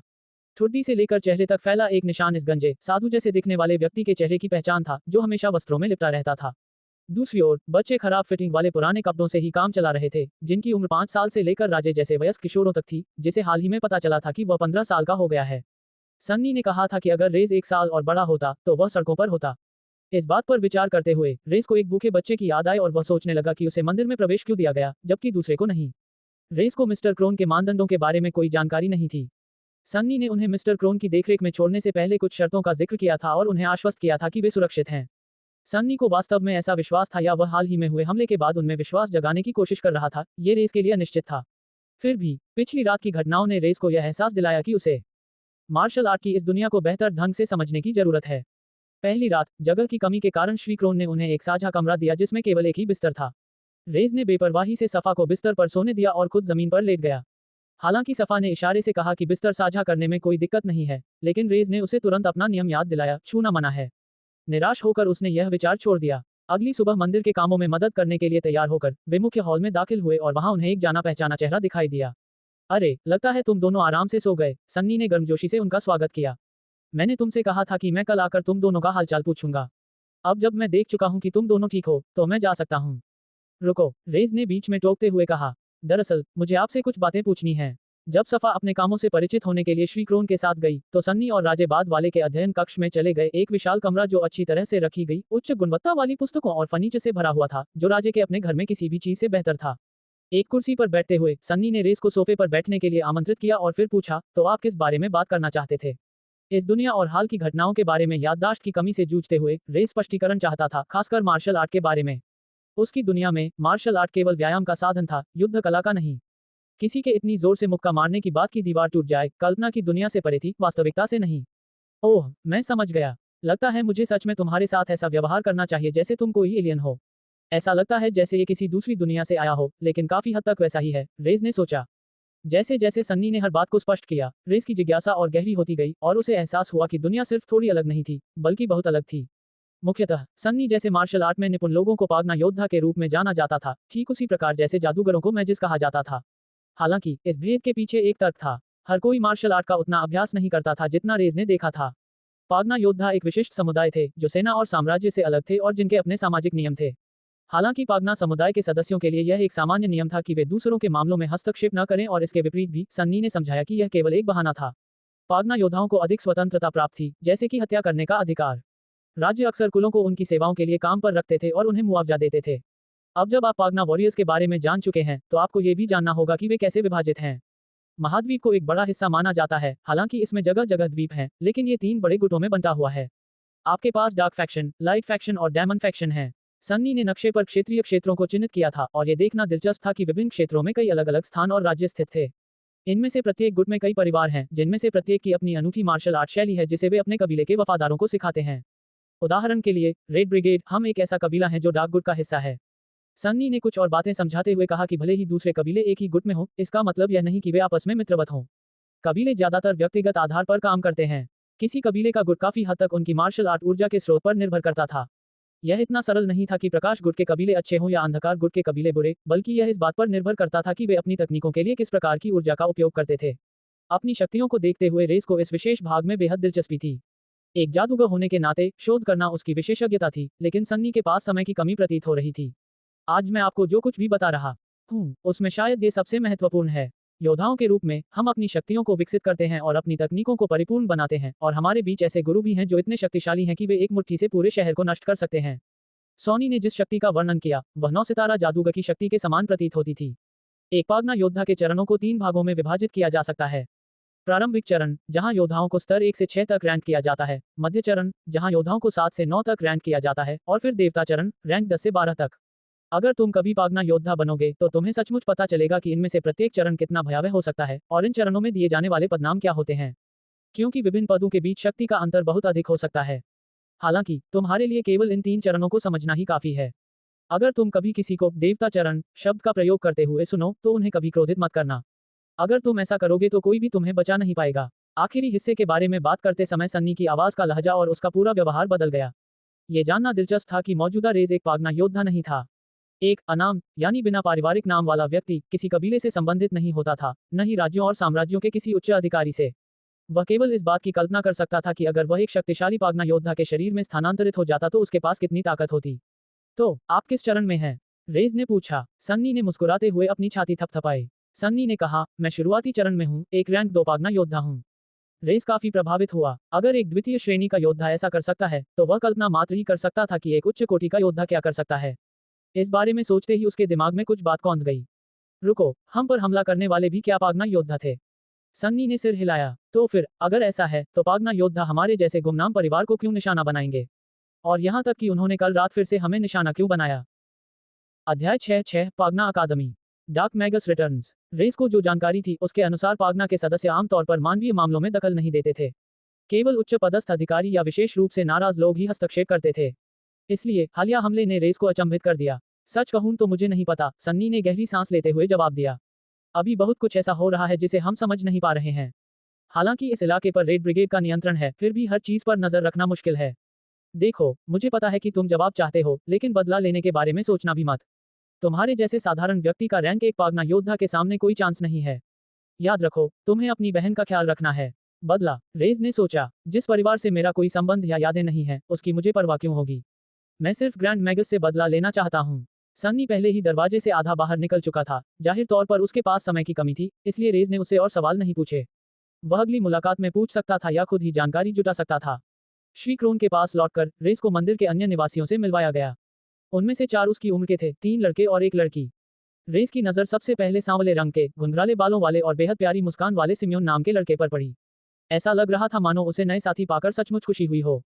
अगले नंबर पर 2 लड़के थे, एक छोटा, सुंदर चेहरे और अच्छी कदकाठी वाला, जिसकी लंबाई केवल रेस के कंधों तक थी, जिसका नाम ग्रेन था। वह बिना किसी स्पष्ट कारण के बुलाए जाने से नाराज लग रहा था। उनके बगल में जुड़वां बच्चे थे, एक लड़का और एक लड़की, बियो और गियो। बालों की लंबाई को छोड़कर वे बिल्कुल एक जैसे दिखते थे। उन्होंने विनम्रता से अपना परिचय दिया, लेकिन वे उदासीन प्रतीत हो रहे थे। बाकी बच्चे काफी छोटे थे और उन्होंने सफा और रज का स्वागत बड़ी मुस्कान, हाथ हिलाकर और झुककर किया। परिचय के बाद सभी अपने अपने कामों में जुट गए। सफा ने बाहर झाड़ू लगाने से पहले गहनों और फर्श की सफाई जारी रखी। सफाई का मुख्य काम जुड़वा बच्चों के साथ उसे सौंपा गया था। रस को खाना बनाने में मदद करने का काम दिया गया और उसे सिम्योन के साथ रहने का निर्देश दिया गया। सैकड़ों लोगों को खाना खिलाने में सक्षम कैंटीन जैसी दिखने वाली विशाल रसोई में प्रवेश करते हुए सिम्योन ने आलू की एक बड़ी टोकरी उठाई और उसे मेज पर पटक दिया। ठीक है, बस मेरा अनुसरण करो, मुझे लगता है कि तुम इसे सीख जाओगे। सिम्योन मुस्कुराया। उन्होंने आलू धोए, चाकू से उनकी कुछ जड़ें निकाली, उन्हें छीला और दूसरी टोकरी में डाल दिया। सिम्योन रेस पर कड़ी नजर रख रहा था और थोड़ा हैरान था। यार, तुम तो मुझसे भी बेहतर आलू छीलते हो। तुमने चाकू चलाना इतनी कुशलता से कैसे सीखा? सिम्योन ने पूछा। मैं कुछ समय तक अकेले रहा और खुद खाना बनाना सीख गया। मैं ये काम काफी समय से कर रहा हूँ, रेस ने जवाब दिया। काफी समय हो गया। क्या तुम मेरी उम्र के नहीं हो? क्या तुम 3 साल की उम्र से ही आलू छील रहे हो? सिम्योन ने अपना काम जारी रखते हुए मजाक किया। रेस ने बिना सोचे समझे जवाब दे दिया और उसे एहसास हुआ कि उसने शायद कुछ ज्यादा ही बता दिया है। बच्चों को उसकी पिछली कहानी के बारे में पता नहीं था, लेकिन बच्चे तो बच्चे होते हैं, वे हर तरह के सवाल जरूर पूछते। फिलहाल रेस को अपने परिवार के साथ रहना चाहिए था, अकेले नहीं। उसे यह सुनिश्चित करना जरूरी था कि उसकी कहानी में कोई विरोधाभास न हो। तुम्हारा भी समय कठिन रहा होगा, है ना? चिंता मत करो, यहाँ सभी ने कठिन जीवन जिया है। लेकिन ज्यादा तनाव मत लो, हम अच्छी जगह पर हैं, सिम्योन ने आश्वस्त किया। रेस को याद आया कि सन्नी ने बताया था कि वे यहाँ सुरक्षित हैं, और यह सब मिस्टर क्रोन की वजह से है। क्या ये श्री क्रोन की वजह से है? क्या वह भी पागना योद्धा है? रेस ने अपने आसपास के माहौल और संभावित खतरों का आकलन करते हुए पूछा। अपनी वर्तमान शक्ति के साथ वह शायद प्रथम श्रेणी के योद्धा को भी नहीं हरा पाएगा। हाँ, सिम्योन हंस पड़ा। लगता है तुमने सुना नहीं होगा, आखिर तुम अभी अभी तो आए हो। उसने चारों ओर नजर घुमाई ताकि कोई उसकी बातें सुन न ले। अफवाहें हैं कि श्री क्रोन पहले पागना अकादमी में पढ़ाते थे। अकादमी? क्या पागना में कोई अकादमी है? रेस ने भौहें चढ़ा ली। सन्नी ने इसका कभी जिक्र नहीं किया था, लेकिन ये बात समझ में आती है क्योंकि रेस शुरू में योद्धा नहीं था। सिम्योन इतना चौंक गया कि छीलते समय उसके हाथ से आलू गिर गया। जमीन पर गिरने से पहले ही उसने उसे लात मारकर उछाल दिया और पकड़ लिया, हालांकि अब वह मिट्टी से सना हुआ था। तुम किस दुनिया में जी रहे हो? तुम्हें अकादमी के बारे में कैसे नहीं पता? सिम्योन ने पूछा। रेस ने अपने सिर की ओर इशारा किया। मुझे ज्यादा यादें नहीं हैं। यहाँ आने से पहले मेरे साथ कुछ हुआ था। रेस ने ऐसा चेहरा बनाने की कोशिश की जिससे लगे कि यह कोई मुश्किल विषय है। इस तरह वह और सवालों से बच सकता था। क्या आप अकादमी के बारे में बता सकते हैं? यह विषय सिम्योन को उत्साहित करता हुआ प्रतीत हुआ। उसने आलू और चाकू दोनों को नीचे रख दिया और अपनी बाहों को हिलाते हुए समझाने लगा। पैगना अकादमी उन सभी के लिए जगह है जो इस दुनिया में अपनी पहचान बनाना चाहते हैं, सिम्योन ने विस्तार से बताया। हर गुट में एक अकादमी है, जिसमें यह अंधकार गुट भी शामिल है। यह एक ऐसा स्कूल है जिसे गुट के सभी कबीले मिलकर चलाते हैं। इसकी शुरुआत कबीलों द्वारा होनहार योद्धाओं को प्रशिक्षित करने के एक तरीके के रूप में हुई थी और इसकी सफलता ने इसके निरंतरता को सुनिश्चित किया। कबीले के सदस्य अपने बच्चों को अकादमी में भेजते हैं, लेकिन यह उन लोगों के लिए भी खुला है जो किसी भी कबीले से संबद्ध नहीं है, और यह पागना की दुनिया में प्रवेश करने का एक माध्यम प्रदान करता है। स्नातक होने पर अन्य कबीले आपको भर्ती करने के लिए उत्सुक होंगे। अकादमी में शामिल होना पागना बनने के लिए अनिवार्य नहीं है, लेकिन हम जैसे लोगों के लिए जिनके पास कोई कबीला नहीं है या साधना तकनीकों और कौशल तक पहुंच नहीं है, योद्धा बनने का यही एकमात्र रास्ता है। सिम्योन की आवाज उत्साह से कांप रही थी, वह अपने उत्साह को रोक नहीं पा रहा था। पैगना अकादमी का जिक्र सुनकर रेस को जादूगरों की अकादमी की याद आ गई। हालांकि उसे बताया गया था कि उसमें जादुई प्रतिभा की कमी है, लेकिन अंततः उसने सबको गलत साबित कर दिया। छात्र न होने के बावजूद उन्होंने जादूगर अकादमी में एक सम्मानित पद भी हासिल कर लिया। वो यादें मैं दोबारा जीना नहीं चाहता, रेस ने सोचा। हालांकि अकादमी में हर कोई शामिल नहीं हो सकता। आपको कम से कम अपनी ची ऊर्जा को विकसित करने में सक्षम होना चाहिए और एक निश्चित मानक के अनुसार प्रथम श्रेणी का बुनियादी कौशल प्रदर्शित करना चाहिए। कई अपरिचित शब्दों का प्रयोग किया गया था, ची बुनियादी कौशल, लेकिन रेस को संदेह था कि सिम्योन उन्हें ठीक से समझा पाएगा। उसे किताबों में लिखित व्याख्याएं समझना आसान लगता था। इसीलिए हम भाग्यशाली हैं कि हमारे पास श्री क्रोन हैं। वे हमें प्रतिदिन 1 घंटा पढ़ाते हैं। उन्हीं की बदौलत हम सभी को पागना योद्धा बनने का मौका मिला है। रेस ने मुट्ठी कसते हुए अपने हाथ का मुआयना किया। उसने अपनी जादुई शक्तियों से कई लोगों को नुकसान पहुंचाया था, लेकिन क्या उसने कभी किसी को शारीरिक रूप से चोट पहुंचाई थी? उसके मन में उस हत्यारे की यादें कौंध गईं जिसे उसने मारा था। उसने उस समय निश्चित रूप से अपने हाथों का इस्तेमाल किया था। इसमें कोई संदेह नहीं था। मुझे लगता है कि वह पहला था। मुझे आश्चर्य है कि क्या ये शरीर इन मार्शल आर्ट कौशलों को प्रदर्शित करने में सक्षम है। मुझे लगता है कि मुझे आज पता चल जाएगा। अध्याय 7 खेती की शुरुआत। Dark Magas returns. समूह ने एक साथ भोजन करते हुए सुखद समय बिताया और फिर पास के खेत में फसलें बोने और इधर उधर के विभिन्न कार्यों में सहायता करने जैसे कुछ कामों में जुट गए। हालांकि श्री क्रोन ने उन्हें काफी काम सौंपा था, लेकिन ये कभी भी श्रमसाध्य नहीं लगा क्योंकि वे किसी पर भी अत्यधिक दबाव न डालने का पूरा ध्यान रखते थे और यदि कोई थक जाता था तो उसे आराम करने की अनुमति थी। दिलचस्प बात यह है कि रेस ने देखा कि किसी ने भी काम के बारे में शिकायत नहीं की। मुझे आश्चर्य होता है कि क्या ऐसा इसलिए है क्योंकि वे मिस्टर क्रोन को नाराज नहीं करना चाहते, या इसलिए कि यहाँ का जीवन बाहर अकेले रहने और देखभाल करने वाले किसी के न होने की तुलना में कहीं बेहतर है। भोजन के दौरान रज़े और सफ़ा स्वाभाविक रूप से एक साथ बैठे थे। हालांकि उन्होंने बातचीत नहीं की। फिर भी सफ़ा ने मेज से कुछ व्यंजन मंगवाने के लिए हाथ के इशारों का इस्तेमाल किया। अनजाने में ही रेज ने बात समझ ली और उसे मनचाहा व्यंजन परोस दिया। श्री क्रोन किसी काम से उठकर मेज से चले गए, जिससे सभी को थोड़ी राहत मिली।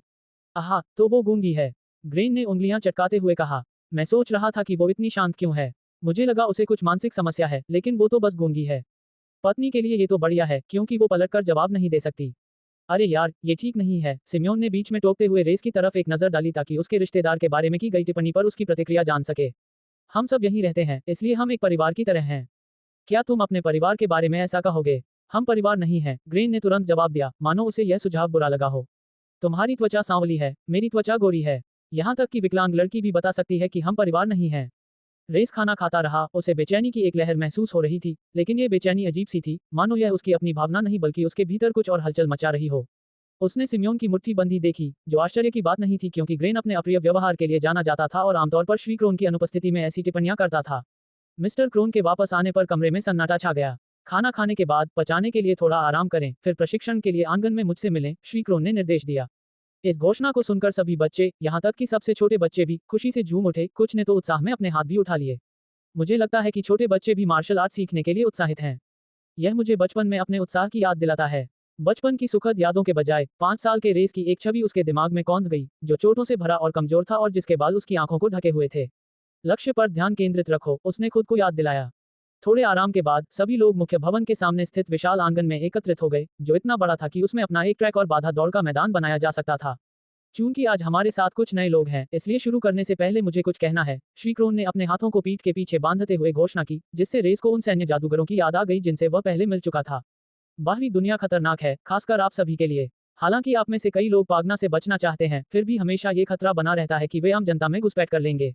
इसलिए मैं आपको जो कुछ भी सिखाता हूँ, वह वहाँ शांतिपूर्ण जीवन बनाए रखने के लिए आवश्यक है। आपके जाने के बाद आप इन कौशलों का क्या करते हैं, यह आपकी मर्जी है। क्या आप समझते हैं? जी सर, बच्चों ने एक साथ जवाब दिया। बहुत बढ़िया, ग्रेन, वार्म अप की अगुवाई करो, श्री क्रोन ने आदेश दिया। वार्म अप शुरू करने से पहले ग्रेन ने झुककर अभिवादन किया और बाकी बच्चों के साथ पूरे आंगन में दौड़ लगाई। रेज और उसकी बहन भी आराम से दौड़ते हुए उनके साथ शामिल हो गए।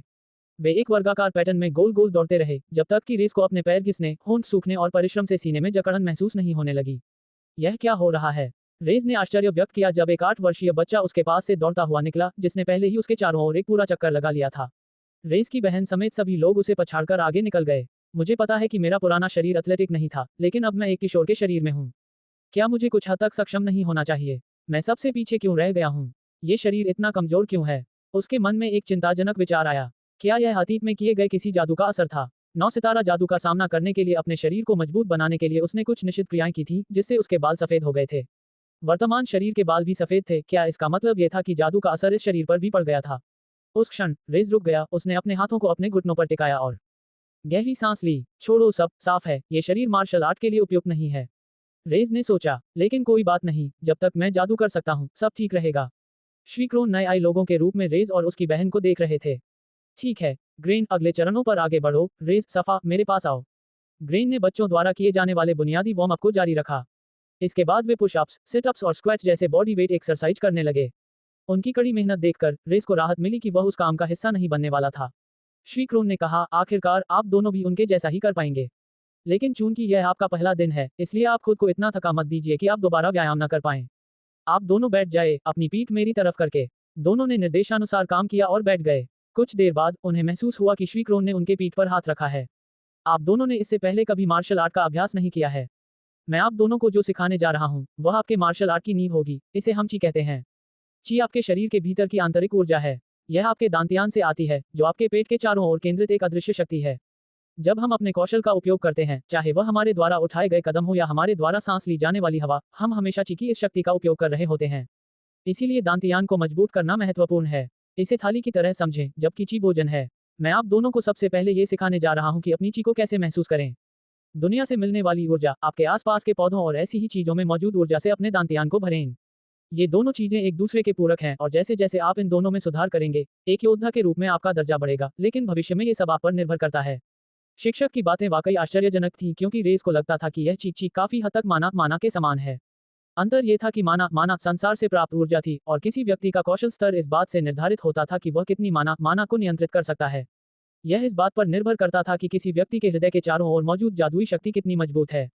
हालांकि जादुई शक्ति किसी व्यक्ति को हवा में मौजूद विभिन्न प्रकार की ऊर्जाओं को नियंत्रित करने की क्षमता प्रदान करती थी, बशर्ते कि वह विशिष्ट गुणों के अनुरूप कितनी अच्छी तरह से विकसित हो। जैसा कि आप जानते हैं, हम डार्क फैक्शन में हैं और मैं आपको डार्क फैक्शन की बुनियादी साधना तकनीक डार्क एसेंस अवशोषण तकनीक सिखाने जा रहा हूं। इसे सीख लेने के बाद आपको प्रतिदिन इस तकनीक का अभ्यास और उपयोग करना होगा ताकि आपका दांतियांश शरीर का एक हिस्सा बढ़े, जिससे आप अपनी तकनीकों में अधिक ची ऊर्जा का उपयोग कर सकें। इसके साथ ही मैं आपको चेतावनी देता हूं, अपनी सीमाओं से आगे कभी न बढ़ें। यदि आप अपने शरीर की सहनशीलता से अधिक ग्रहण करते हैं तो सावधानीपूर्वक प्रयोग न करने पर यह आपके मानसिक स्वास्थ्य और नैतिकता पर हानिकारक प्रभाव डाल सकता है। यदि आप दोनों में से कोई भी पागल हो जाता है तो मैं स्वयं उससे निपटूंगा। रेज मन ही मन मुस्कुराए बिना नहीं रह सका। ये क्या था? क्या वो काला जादू सीख रहा था? काला जादू सीखने वाले के बारे में यही कहा जाता था। पागल? क्या वो कभी पागल हुआ था? नहीं, वो हमेशा समझदार था और हमेशा जानता था कि वो क्या कर रहा है। यदि उसे पागल करने के उद्देश्य से किए गए काले जादू का उस पर कोई प्रभाव नहीं पड़ा तो वह इस डार्क एसेंस साधना तकनीक का खुले दिल से स्वागत करेगा। ये कैसा दिलचस्प शिक्षक है जो नए विद्यार्थियों को, जिनसे वह अभी अभी मिला है, मौत की धमकी दे रहा है। अगर यह इतना खतरनाक है तो वह हमें ये क्यों सिखा रहा है? ये दुनिया थोड़ी दिलचस्प होती जा रही है। मैं अब शुरू करता हूँ। अध्याय 8 अंधकार में केंद्र। Dark Magas returns. श्री क्रोन ने उन्हें अपनी आंखें बंद करने और पूरी प्रक्रिया का पालन करने का निर्देश दिया। उन्होंने सबसे पहले उनसे पूर्ण अंधकार के एक क्षेत्र की कल्पना करने को कहा, मानो वे किसी अंधेरी गुफा या लगभग न के बराबर रोशनी वाले जंगल में बैठे हों। जब छवि उनके मन में स्पष्ट हो जाए तो उन्हें धीरे धीरे सांस लेनी थी, नाक से गहरी सांस खींचकर मुंह से सांस छोड़नी थी। उन्हें अपने आसपास के सभी व्यवधानों, सभी शोरों को दूर करना था। दोनों ही निर्देशों का पालन करने में काफी माहिर हैं। मैं देख सकता हूं कि पृष्ठभूमि में बच्चों के प्रशिक्षण की आवाजों को भी नजरअंदाज करने में उन्हें ज्यादा समय नहीं लगा, वे सचमुच केवल मेरी आवाज सुन रहे हैं। श्री क्रोन ने सोचा, अगर मुझे पहले से पता ना होता तो मैं सोचता कि उन्होंने ये पहले भी किया होगा। क्रोन के लिए यह एक आश्चर्य की बात थी, खासकर रेस के शारीरिक गतिविधियों में खराब प्रदर्शन को देखने के बाद, लेकिन हर किसी की अपनी ताकत और कमजोरियां होती हैं। अगला भाग कठिन है। अपने मन में अपने चारों ओर फैले अंधकार को ऊर्जा के रूप में कल्पना करें। कल्पना करें कि आप अंधकार को ऊर्जा के रूप में अपने भीतर समाहित कर रहे हैं। जब आप नाक से सांस लेते हैं तो वह पूरी तरह से आपके शरीर में प्रवेश करती है। जब आप सांस छोड़ते हैं तो अपने शरीर से नकारात्मक ऊर्जा को बाहर निकालने की कल्पना करें। इसी वजह से श्री क्रोन उन दोनों की पीठ को छू रहे थे। ये काम पूरी तरह से अकेले करना चुनौतीपूर्ण था, लेकिन वे उनके शरीर में मौजूद ऊर्जा को नियंत्रित करने की कोशिश करके उनके शरीर को ऊर्जा को आसानी से महसूस करने में मदद कर सकते थे। फिर जब ची ऊर्जा प्रवेश करती तो वह दांतियान में उसे स्थापित करने पर ध्यान केंद्रित करता और सुनिश्चित करता कि वह बह न जाए या टूट न जाए। वह उनके लिए ऐसा कुछ बार दोहराता रहता जब तक कि वे स्वयं ऐसा करने में सक्षम न हो जाएं। ऊर्जा बढ़ाने की साधना तकनीक सभी पागना मार्शल आर्ट का आधार थी। हालांकि यह तकनीक एक सीमा तक ही कारगर थी और भविष्य में जब बाधाएं आती तो अवशोषण करने वाली वस्तुओं पर निर्भर रहना पड़ता था। कुछ हलचल देखकर श्री क्रोन की भौहें हल्की सी फड़कने लगी। सफा को देखकर लग रहा था कि सब कुछ सुचारू रूप से चल रहा है। ऊर्जा का संचय पर्याप्त था और उसके पेट में एक ठोस आधार बन रहा था। उसके शरीर में ऊर्जा पहले ही स्थिर हो चुकी थी। वह सचमुच एक प्रतिभाशाली छात्रा थी। हालांकि श्री क्रोन किसी को सीधे तौर पर यह बात नहीं बताते थे, खासकर कम उम्र में, क्योंकि अगर शब्द उनके सिर पर चढ़ जाते तो वे उनके विकास को रोक सकते थे। लेकिन जिसने उसकी भौहें तनने पर मजबूर कर दी वह था रेज। वह अपने भीतर ऊर्जा का प्रवाह महसूस कर सकता था, लेकिन उसके शरीर की अशुद्धियां बाहर नहीं निकल रही थीं। इतना ही नहीं, श्री क्रोन को अपनी नाभि के ठीक नीचे स्थित मुख्य दांतियान में किसी भी प्रकार की ऊर्जा का प्रवेश महसूस नहीं हो रहा था। मैं ये तो बता सकता हूं कि ऊर्जा उसके अंदर जा रही है, लेकिन क्या उसका शरीर उसे अवशोषित कर रहा है? यदि हाँ, तो वह वास्तव में कहाँ जा रही है? इस समय एक ऐसी घटना घट रही थी जो इतिहास में पहले कभी नहीं हुई थी। शायद ये कुछ ऐसा था जिसकी भविष्यवाणी रेस भी नहीं कर सकता था। जैसा कि क्रोन को संदेह था, रेस साधना तकनीक का पूरी तरह से उपयोग कर रहा था। इसका कारण ये था कि अपने आसपास की ऊर्जा को इस तरह नियंत्रित करने का विचार माना से काफी मिलता जुलता था। हालांकि इस तकनीक का उपयोग करते समय ऊर्जा उसके मूल भाग तक नहीं जा रही थी, बल्कि यह उसके मानकोर, उसके हृदय तक जा रही थी। वह जिस अंधकार में तत्व को अवशोषित कर रहा था, उससे अंधकार में जादू के प्रति उसकी आत्मीयता बढ़ रही थी, जिससे उसका अंधकार में गुण भी बढ़ रहा था। ये तकनीकें क्या हैं? अनगिनत जादूगरों ने एक प्रकार के जादू के साथ अपनी आत्मीयता बढ़ाने के लिए कई अलग अलग तरीकों पर शोध करने की कोशिश की। काले जादू पर शोध की कमी के कारण इसके बहुत कम तरीके थे, जिसका अर्थ है कि किसी को अधिक पारंपरिक तरीकों पर टिके रहना होगा, शक्तिशाली प्राणियों से प्राप्त पशु क्रिस्टल का उपयोग करना होगा और दुर्लभ जड़ी बूटियों से विशेष अमृत बनाना होगा। लेकिन ये लगभग सरल ध्यान है। इससे डार्क तकनीकों का उपयोग करते समय रेस की शक्ति तो बढ़ रही थी, लेकिन उसके नियंत्रण में आने वाली माना की मात्रा में कोई वृद्धि नहीं हो रही थी। दोनों चीजों का साथ साथ होना जरूरी था, इसलिए अंततः रेस एक गतिरोध पर पहुंच जाता। लेकिन अगर यह जादू की दुनिया होती तो वह बाकी सभी से एक कदम आगे होता। ठीक है, तुम दोनों इस भावना को अच्छी तरह याद रखना। और हम अब से हर दिन ऐसा करना जारी रखेंगे, श्री क्रोन ने कहा। जब उन दोनों ने अपनी आंखें खोली, तो उन्होंने देखा कि बाकी छात्रों ने अपना बुनियादी प्रशिक्षण रोक दिया था और अब वे ध्यान की अवस्था में बैठे अपनी शक्तियों का अभ्यास कर रहे थे। सफा, क्या मैं तुम्हारे भाई से थोड़ी देर अकेले बात कर सकता हूँ? अगर तुम चाहो तो दूसरों के साथ शामिल हो सकती हो और जो हम अभी कर रहे थे उसका अभ्यास कर सकती हो, लेकिन उतना ही करो जितना तुम कर सकती हो।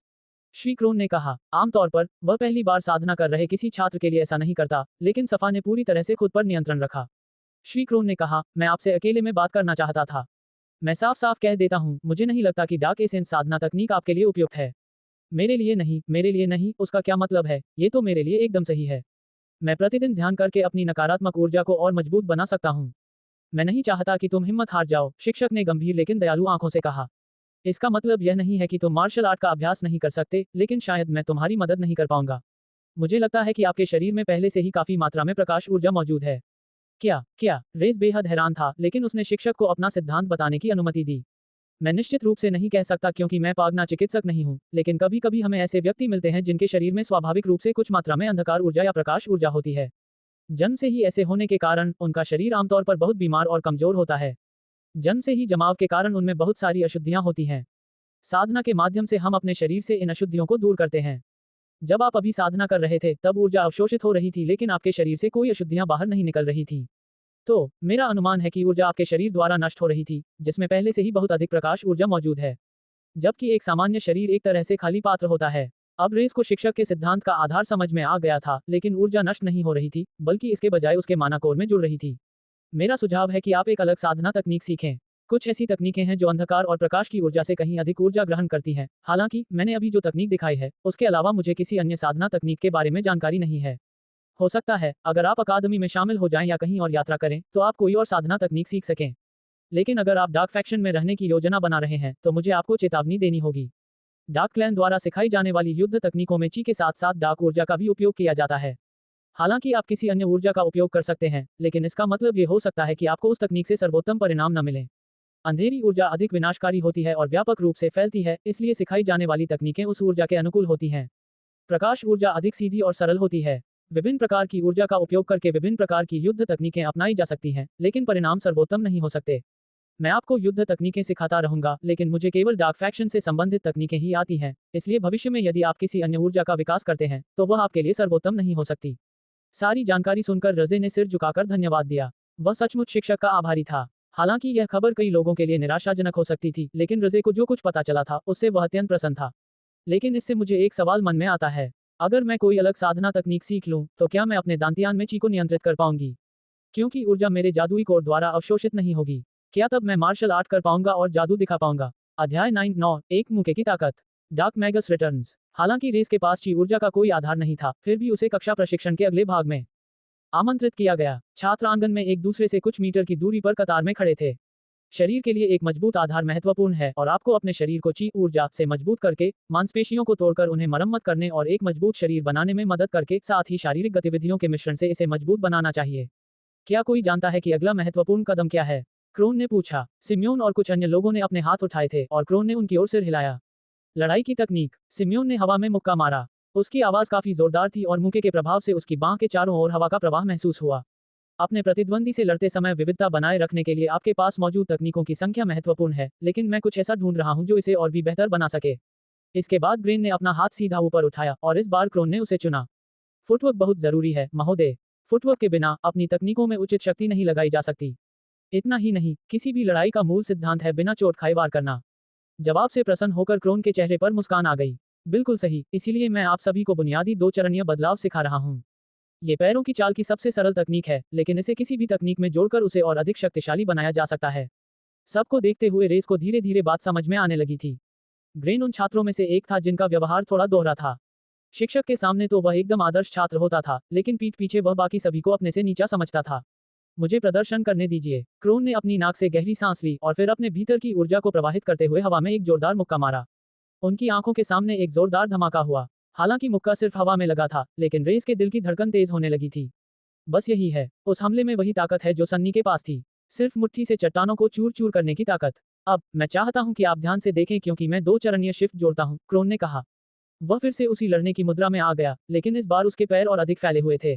उसके बाद वह आगे बढ़ा, पहले उसका अगला पैर जमीन पर बिल्कुल सही तरीके से पड़ा और फिर उसका पिछला पैर भी उसके पीछे आया। आगे की ओर झुकते हुए एकदम सही समय पर मुट्ठी मारी गई। इस्तेमाल की गई हर हरकत में ची ऊर्जा का उपयोग किया गया था, जिसमें 2 कदम भी शामिल थे। जब बांह पूरी तरह से फैली और मुट्ठी हवा में टकराई तो लगभग 4 गुना तेज धमाके की आवाज सुनाई दी। हवा में तीव्र गति से चलने वाली पवन धाराएं उत्पन्न हुई। अब आप समझ गए होंगे कि 2 चरणीय बदलाव अपने आप में एक तकनीक है और सर्पिल पंच दूसरी। इन चालों का उपयोग करते समय मैंने उतनी ही मात्रा में ची ऊर्जा का उपयोग किया, फिर भी शक्ति कई गुना बढ़ गई। भले ही आपके पास मजबूत ची ऊर्जा न हो, अगर आप अपने पैरों की चाल को परिपूर्ण कर लें और इसे अपनी तकनीकों में शामिल कर लें तो आप एक शक्तिशाली प्रहार कर पाएंगे। क्रोन ने कुछ बार सिर्फ पैरों की चाल का प्रदर्शन किया और उनमें से प्रत्येक ने धीरे धीरे बार बार उन कदमों को दोहराया। फिर क्रोन घूम घूम कर प्रत्येक व्यक्ति को कुछ सुझाव देते रहे। बुनियादी गतिविधियों से संतुष्ट हो जाने के बाद 2 चरण वाले बदलाव की गति बढ़ाई जा सकती थी, लेकिन यहीं पर लोग गलतियां करते थे और वह उन्हें फिर से सुधारते थे। अंत में वह उन्हें अंत में एक पंच जोड़ने की अनुमति देते थे। ये बस हाथ फेंकना था, कोई विशेष तकनीक नहीं थी जैसा कि उन्होंने पहले दिखाया था। सभी का प्रदर्शन अपेक्षाकृत अच्छा था, हालांकि छात्रों के लिए एक दूसरे का मूल्यांकन करना कठिन था। वे उस स्तर के कौशल पर नहीं थे कि किसी की तकनीक में खामी बता सकें। कुछ देर रुककर वह सफा को देखता रहा। आप निर्देशों को समझने और उनकी नकल करने में बहुत अच्छे हैं, है ना? क्रोन ने प्रशंसा की। सफा ने अपना सिर घुमाया, जिससे उसके गाल और भी लाल हो गए। फिर बारी एक बार रेस की आई। वह नकल कर रहा था और हालांकि यह बेढंगा नहीं लग रहा था, लेकिन ऐसा लग रहा था कि उसकी हर हरकत में कोई ऊर्जा नहीं थी। इतना ही नहीं, वह पहले से ही थका हुआ था और बाकी सब लोगों से कहीं ज्यादा थका हुआ था। शायद उसके शरीर में ऊर्जा की कमी हो या फिर शरीर में अशुद्धियां भरी हों, तो ऐसा हो सकता है। ये तो अफसोस की बात है क्योंकि वो निर्देशों का अच्छे से पालन करता हुआ लगता है। क्रोन ने सोचा। आगे बढ़ने से पहले शिक्षक ने उसे जो नजर से देखा, उसे रेज ने किसी तरह पकड़ लिया। मैंने ये नजर पहले भी देखी है, कई बार देखी है। तब भी लोग यही सोचते थे, कहते थे कि मैं कभी कुछ हासिल नहीं कर पाऊंगा, कभी कुछ बदल नहीं पाऊंगा, और फिर मैं दुनिया का सबसे वांछित व्यक्ति बन गया। रेज ने अपनी मुट्ठियां भींची और तब तक बार बार कदम बढ़ाते रहे जब तक उनका शरीर साथ नहीं दे सका। ठीक है, क्रोन ने ताली बजाई। हमेशा की तरह हम अपने अभ्यास के अंतिम भाग के साथ आगे बढ़ेंगे। आंगन के दूसरे हिस्से की ओर चलते हुए वहां एक विशाल खंभा दिखाई दिया। हालांकि रेस तुरंत समझ गया कि यह कोई साधारण खंभा नहीं था। उसने देखा कि हवा से ऊर्जा खींची जा रही थी और खंभे द्वारा अवशोषित की जा रही थी। ये तो दिलचस्प है, मुझे आश्चर्य है कि यह किस पदार्थ से बना है। अगर ऐसी चीजें हैं तो शायद अल्टेरान पर भी इसके समान तत्व मौजूद हों। अगर ऐसा है तो मैं इस शरीर की स्थिति सुधारने के लिए औषधियां भी बना सकता हूँ। रेज ने सोचा। क्रोन ने खंभे पर हल्का सा प्रहार किया और उसकी मुट्ठी से निकली ऊर्जा लगभग समाहित हो गई। खंभे पर एक संख्या धीरे धीरे उभरने लगी, मानो पत्थर पर उकेरी गई हो, और वह ठीक 50 पर आकर रुक गई। मुझे उम्मीद है कि आप सभी को याद होगा कि पिछली बार आपके नंबर क्या थे। क्रोन मुस्कुराए। छात्र बारी बारी से तैयार हुए और उन्होंने 2 कदम के साथ साथ मुक्के का इस्तेमाल करते हुए खंभे पर प्रहार किया। खंभे पर अंकित संख्या बदल जाती थी। ये देखना दिलचस्प था कि खंभा प्रहार की शक्ति को सोख लेता था, कोई आवाज नहीं करता था और फिर प्रहार दर्ज करता था। खंभे पर प्रहार करने की कोशिश करने वाले पहले व्यक्ति ने 12 अंक प्राप्त किए और वह एक 8 वर्षीय बच्चा था, लेकिन उसने तकनीक का अच्छी तरह से प्रदर्शन किया था। इससे ये भी पता चलता है कि क्रोन द्वारा हल्के से थपथपाने के बाद से वार में कितना अंतर आया होगा, उस थपथपाहट में कितनी शक्ति रही होगी। अरे, अब समझ में आया, यह एक मापने का उपकरण है। छात्र अपने अंक नोट करते हैं और देखते हैं कि उन्होंने सुधार किया है या नहीं। अधिकांश छात्र अपने अंक पिछली बार से अधिक देखकर खुशी से झूम उठे। अंक 10 से लेकर लगभग 20 तक थे, जो कि अब तक का सबसे अधिक अंक था। जल्द ही सिम्योन की बारी आई। उसके हाथ कांप रहे थे और वह थोड़ा घबराया हुआ लग रहा था। उसने निर्देशों का पालन किया और मशीन पर जोर से हाथ मारा और नंबर आने का इंतजार करने लगा। 14, सिम्योन ने कहा। पिछली बार की तरह ही है।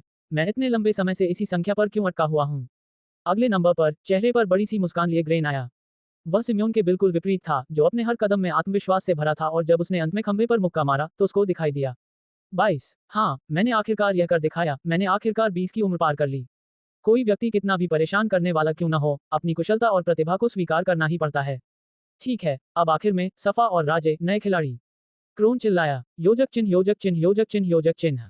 रेड ब्रिगेड के विशाल अड्डे पर सन्नी एक बड़े बैठक कक्ष में दाखिल हुआ, जहां एक अकेला व्यक्ति लाल हेलमेट पहने बैठा था, जिसके सिर के ऊपर एक बड़ा सा नुकीला हिस्सा था। वह कुर्सी पर बैठा सन्नी से नजरें फेरे बैठा था। बच्चे कैसे हैं? उस आदमी ने पूछा। वे ठीक हैं, श्री क्रोन के साथ हमें फिलहाल उनकी चिंता करने की जरूरत नहीं है। उनके ठिकाने के बारे में सिर्फ हमें ही पता है, सन्नी ने कहा। इससे मुझे थोड़ी राहत मिली है, उस आदमी ने जवाब दिया। हमें उनकी रक्षा करनी होगी, वे दोनों ही ऐसे लोग हैं जो किसी हमले में बच गए हैं। मुझे यकीन है कि ऐसे लोग भी होंगे जो उन्हें मारने के लिए हर संभव कोशिश करेंगे। अध्याय 10-10 एक संयोजन।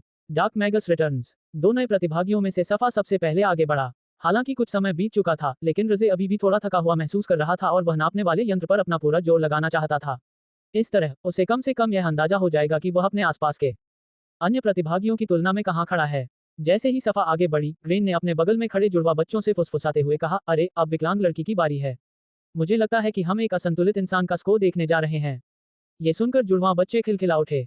खुद जुड़वा बच्चों ने भी मूल्यांकन में अच्छे अंक प्राप्त किए थे, लगभग 18। ये स्पष्ट था कि वे तीनों यहाँ के बच्चों में सबसे अच्छे थे और उन्होंने अपनी यह बात साबित भी कर दी। मुझे विश्वास नहीं हो रहा कि ये बच्चे एक साधारण सी बात को लेकर इतना चिंतित हैं। जब वे असल दुनिया में कदम रखेंगे तो उन्हें पता चलेगा कि यह सब व्यर्थ है, रेज ने सोचा। कौन सबसे सुंदर है, कौन सबसे ताकतवर है, इन सब बातों का कोई महत्व नहीं है, सिवाय इसके कि पेट भरने और सिर पर छत पाने के लिए संघर्ष करना पड़े। आगे बढ़ते हुए सफा ने खुद को तैयार किया और तैयार होते ही क्रोन को इशारा किया। फिर उसने 2 कदम आगे बढ़ने का नृत्य किया। रज़े की नज़र में ये नृत्य एकदम सही लग रहा था, कम से कम शिक्षक की तुलना में तो जरूर। फिर जब उसने मुट्ठी उठाई तो उसकी आंतरिक ऊर्जा की एक छोटी सी चिंगारी उसकी मुट्ठी से निकलती हुई महसूस हुई।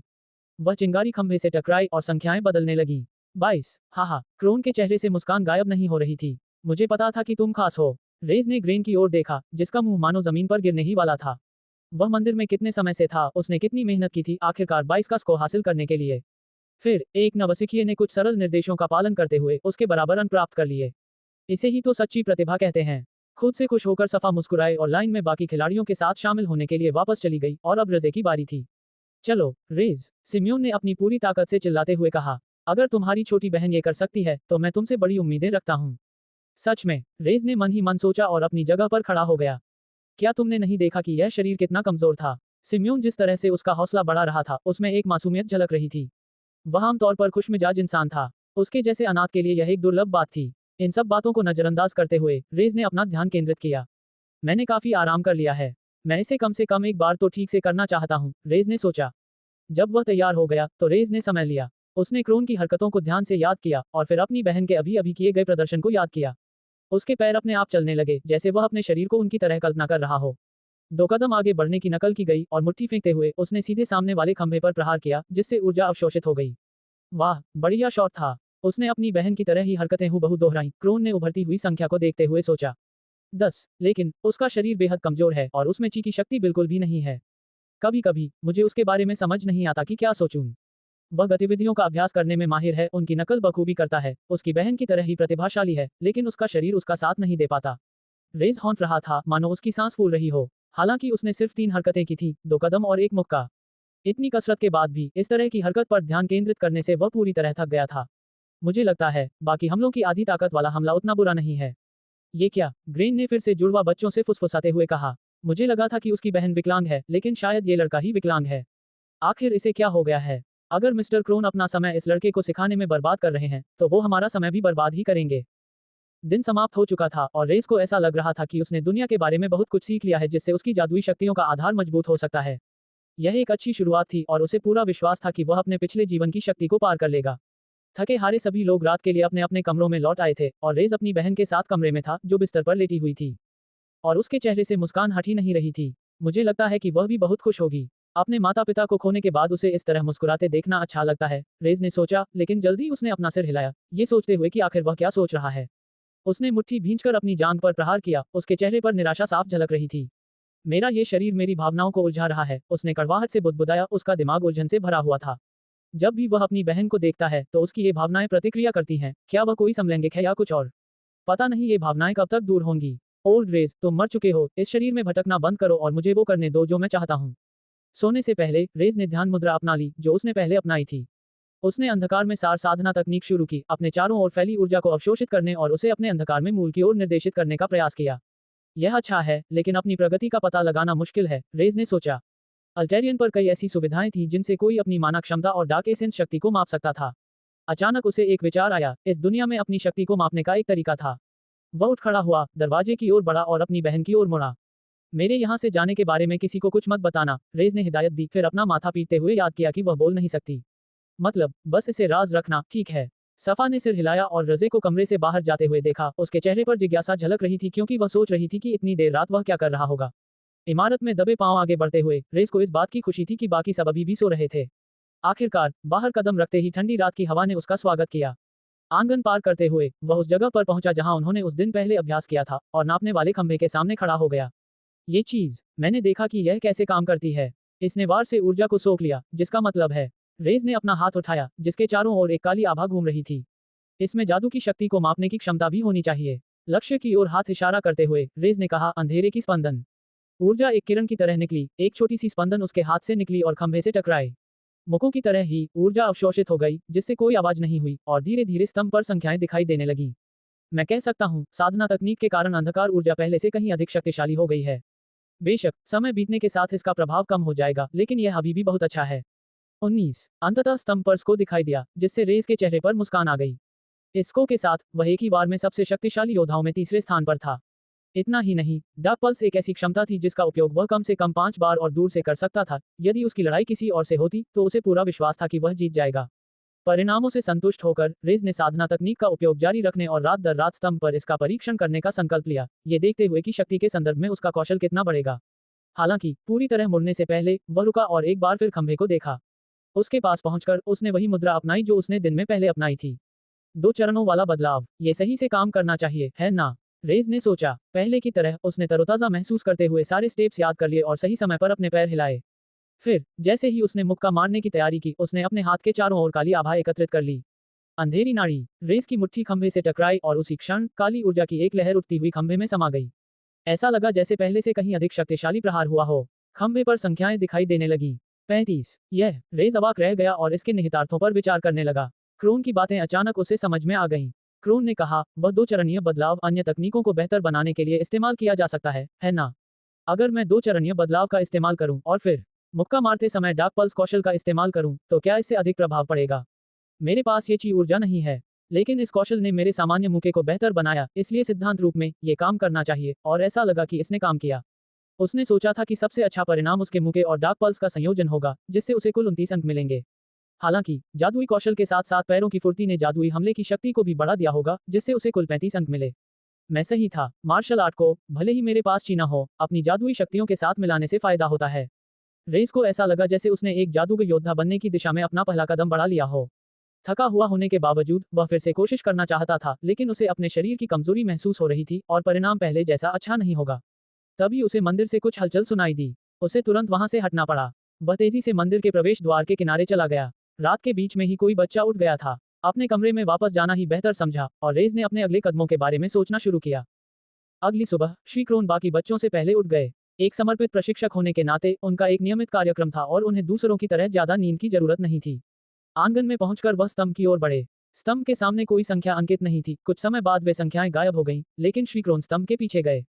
यहाँ संख्याएं अंकित की जाती थीं और श्री क्रोन इस बात का ध्यान रख रहे थे कि सबसे अधिक सुधार कौन दिखा रहा है। तभी आश्चर्य से उसकी भौहें ऊपर उठ गईं। क्या ये कब रिकॉर्ड किया गया था? इतने उच्च स्कोर को किसने हासिल किया?